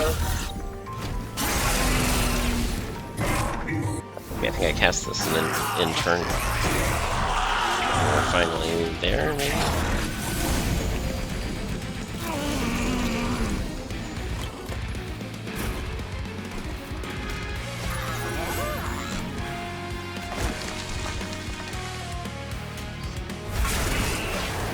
Okay, fine, we did it.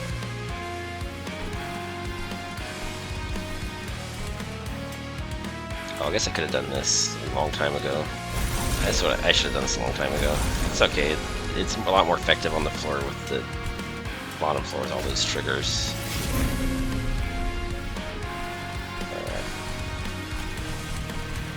Yeah, my mouse wheel's going crazy again. It's annoying me. Okay.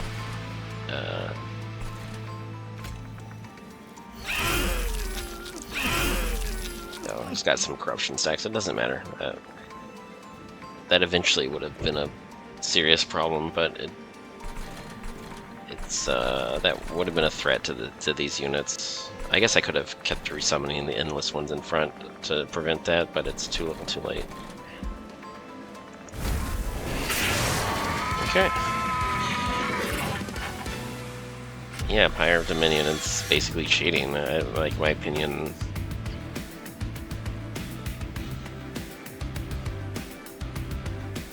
I don't know. Maybe that's an exaggeration. Was that a high roll? But I don't think so. I think you get to plan your entire run around, you know, not those 3 card drafts that don't just happen sometime way in the future, but they happen like it's like. Yeah, the starter spells are usually pretty decent, but the train stewards are garbage. You don't have to, like, if just getting rid of your train stewards and replacing them with real units is probably the main thing.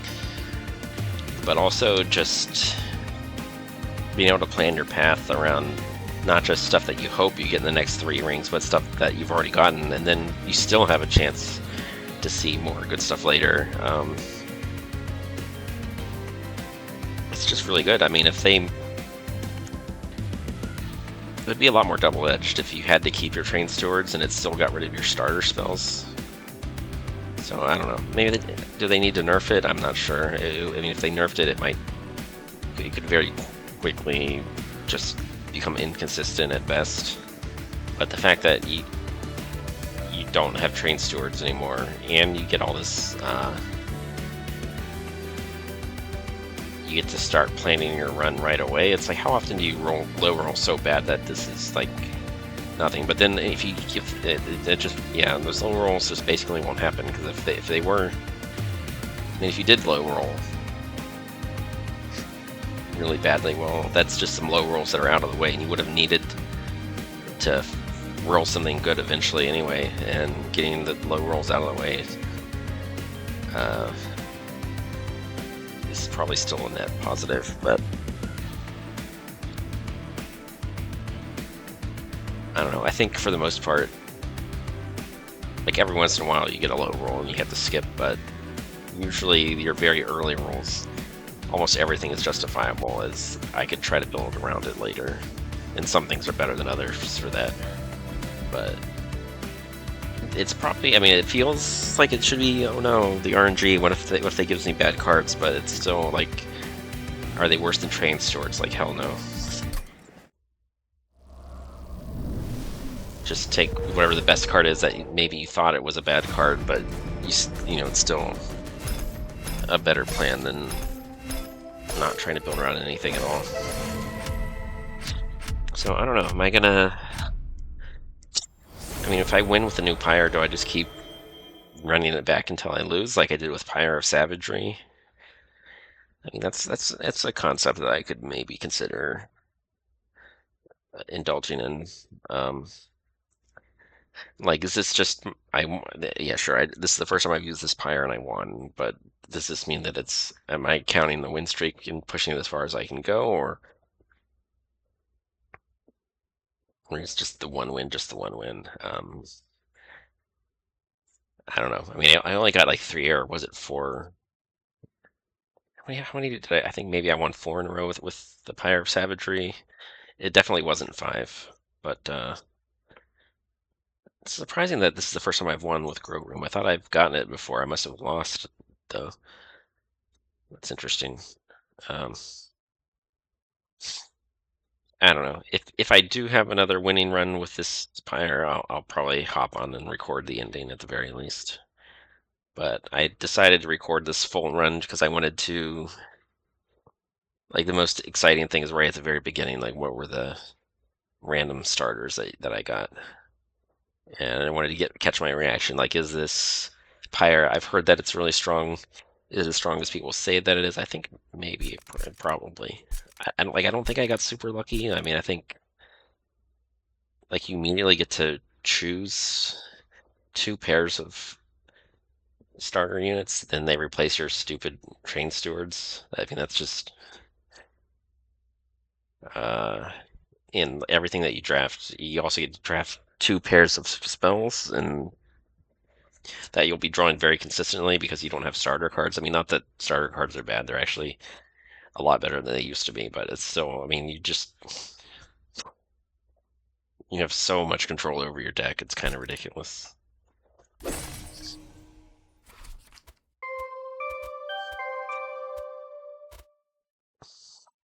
Like, yeah, like what was that run?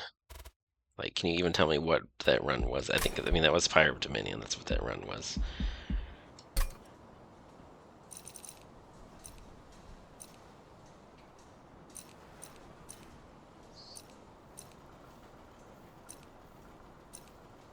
So does this summary, does it tell me when I drafted all these cards? I don't think it tells you when. I'm trying to remember what did I have at the very beginning of the run? I think, oh, this wasn't drafted. This was given to me at the start of the run.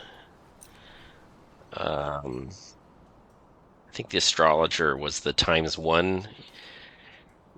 Like you get two of something else, and then one unit in your starter deck. And I think the astrologer was given to me. The shade guard was in the Pyre Dominion, so I think okay, so the astrologer, the two loam coats,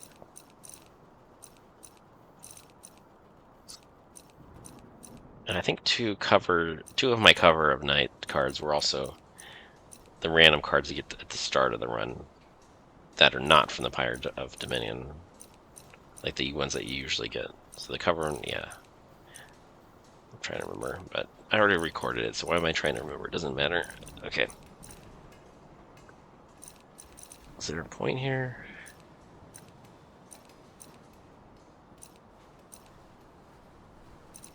Okay, I think the Pyre of Dominion gave me these right after I think I drafted Pandemic in my very first Pyre of Dominion box.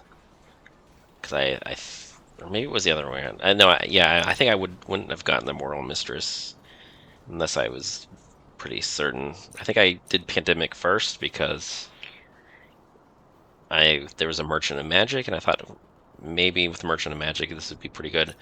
And then the very next Pyre of Dominion, there was this Moral Mistress that um, just like, yeah, it's kind of, if you don't have Pandemic, I don't understand. I mean, those two cards were made for each other. Like, Pandemic might be good by itself, but the Moral Mistress, the other times I've drafted it, I drafted it once just to see if it was any good, and I think I had a miserable time because it was just really, really inconsistent. Um, but with Pyre Dominion, not only do you get a thinner deck, but sometimes you get an offered this a synergy like this, and it's like your deck is a lot thinner, and you immediately get to line up with a pandemic with a moral mistress times 2. So 2 of these and 2 of these just immediately.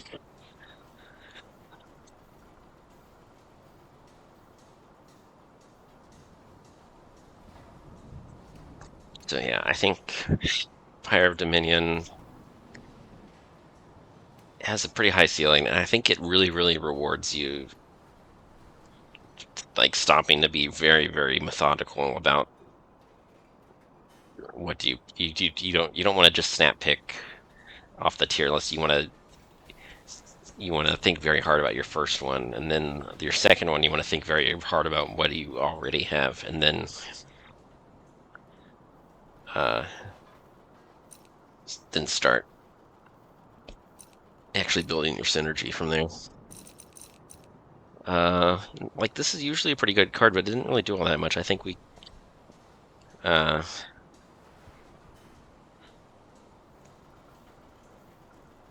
yeah, I think we were using stealth, and then on the top floor, I probably should have just played the Pyre Lights instead of this. So this card was kind of, I didn't even need it. That's how good everything else was going this run. So,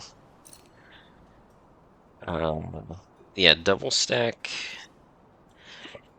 permafrost, cover of night with the grow room to make it just permanent. It was, yeah, that was pretty silly, but um, sometimes it's just how it goes. Like this, I picked it for no particular reason. I didn't even need it. So I had some garbage that was doing, yeah, the Starstruck is usually not garbage, but I don't know, I think maybe this was in my deck at the start of the run. I didn't even draft it, or maybe I did draft it. I don't remember. But anyway, I had some extra stuff that was, in hindsight, not actually essential, and it was still pretty smooth. Yeah, I think we played that pretty decently. It could have been played even better, but um, this game's not quite as punishing as Slay the Spire. You can make a lot of good decisions in Slay the Spire, but still lose because like massive win streaks are only like for like kind of extremely high tier player. Here you have to be, you know, like it's hard to win streak unless you're actually, I don't know. I get shorter win streaks sometimes. So sure, the ceiling is um Slay the Spire I don't win streak at all. It's like maybe I win 1 in 10, but this maybe it's more like a 50-50 for me. When it for other people, I'm sure they can. I'm sure there are probably some very long win streaks out there. If I'm already doing 50-50, then this game can't really be that hard. But definitely some runs are harder than others, and I don't know. It's pretty cool though. All right, let's go to the outpost. See if there's any. Where's the gang headed today? They're going to the Tipsy Imp. Oh, I remember. Okay, off screen, Arduhn and Eka were having a conversation where Arduhn was gonna, because the moon has become uninhabitable. They're kind of exiled from their actual homeland, and that's why they're buddying around with Hell. And now he's been sent on a mission to just mingle and learn the ways of the Hell folk. And he thinks it's going to be easy, but I think he's just super duper awkward. And this, it's probably going to have some like kind of Star Trek-y kind of vibes to it. He's probably going to massively misunderstand the citizens of Hell, and they are going to misunderstand him, and it's going to be mildly humorous. I think we're all going to get a very mild chuckle out of this exchange, I think. Oh, he's just practicing in front of a mirror. I get it. That's why he's reflecting on what he sounds like. Okay.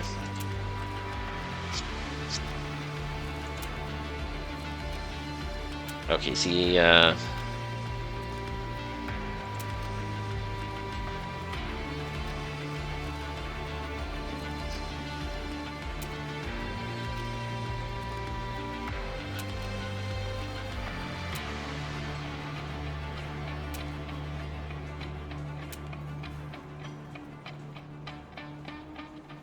okay, I think, wow, he's, in spite of himself, he's actually making friends.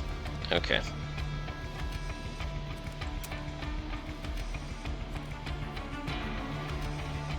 I did just run these two clans. I wonder, I don't know. I wonder if that was what triggered this. I have no clue. It's just interesting that I ran exactly this clan combination just now.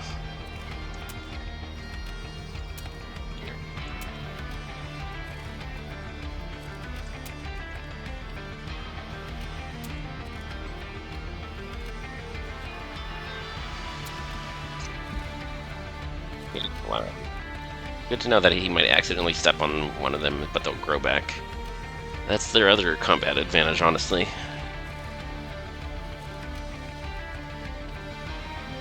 Yeah.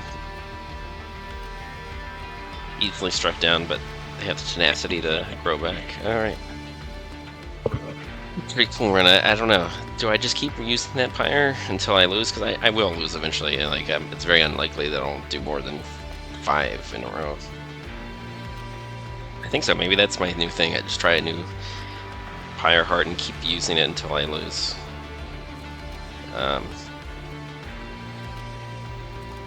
But yeah, Pyre of Dominion, I think it's as good as you heard that it was. And like all your, like, I don't know, it's easy to visualize some scenario where it does nothing because the draft picks all suck, but it's like, it just has to be better than Train Stewards. And that's not hard at all. I don't know, it might depend on your champion. Like, I think Fel, for example, might be a little bit sad about not having the starter spell. Like, some starter spells are just do something very specific. Like, Arduhn kind of likes having Moonshift. Like, Arduhn's starter spell was kind of but then, I mean, okay, I didn't have the starter spell, but I didn't even use, and I ended up leaning into a totally different mechanic, and it was fine. So,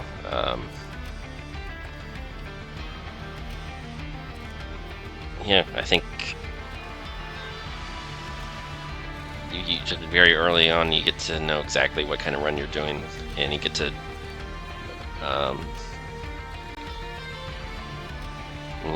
start planning around that very, very early, and I think it's very strong. It might not seem as obviously strong because just the whole apprehension about drawing something bad, but it's like whatever you get is way better than Train Stewards. So that's really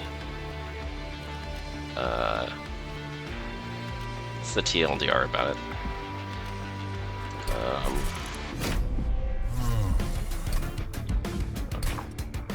If I am going to keep doing this, like, I don't know, I'm just filling out in no particular order, and I'm just not touching these just yet.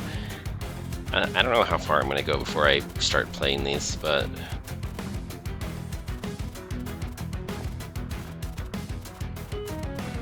I don't know. It's either until I'm done with these with all the top rows. Either I'm going to fill out all the pairs and then only start when I run out, or maybe when I get bored. I don't know. I'm not totally against it. I just feel like they don't have rooms or equipment for these guys yet, so I'm not super anxious. I'm not super eager to jump right on that. I will someday, but I'm just trying to, until I feel like I've seen everything there is to see, which I haven't yet. I don't want to. I want to just keep using the new content until I feel like this is like the second stick of bubblegum, and I want to keep that in my back pocket until until I feel like I've tried this one out. That's kind of how I'm going about it for now. But for my next run, don't know. It's been a long time since I've done your very first run setup with like, I don't know. I could do Fell in the Pyre, or I could even, I don't know. I could do both of these. I could do one with Fell and I could do another one with Talos. I don't know.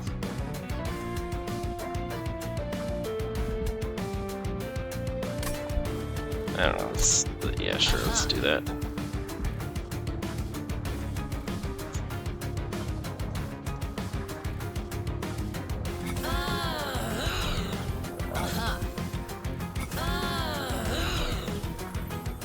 Devil's strongest path kind of assumes that you're going to have her starter spells. Doesn't really assume it, but definitely her starter synergizes with her best upgrade path a lot more than, Talos. Thieves are kind of, they're good there, but they don't really matter. But let me just set it up like this, so when I open the game again, this will be what it jumps to. Or maybe, I don't know.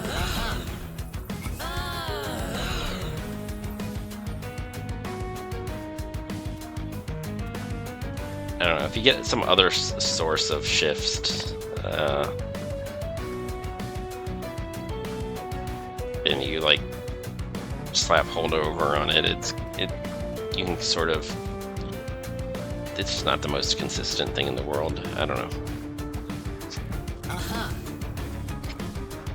I think with Pyre of Dominion, I feel slightly more secure about using Talos. Talos doesn't rely on the starter spell nearly as much, so I'm gonna leave it like that, and I'm gonna just save that run for later. But yeah, that's what I'm thinking for the next run. Maybe you'll see some of it next time, but there it is. Monster Train, good stuff.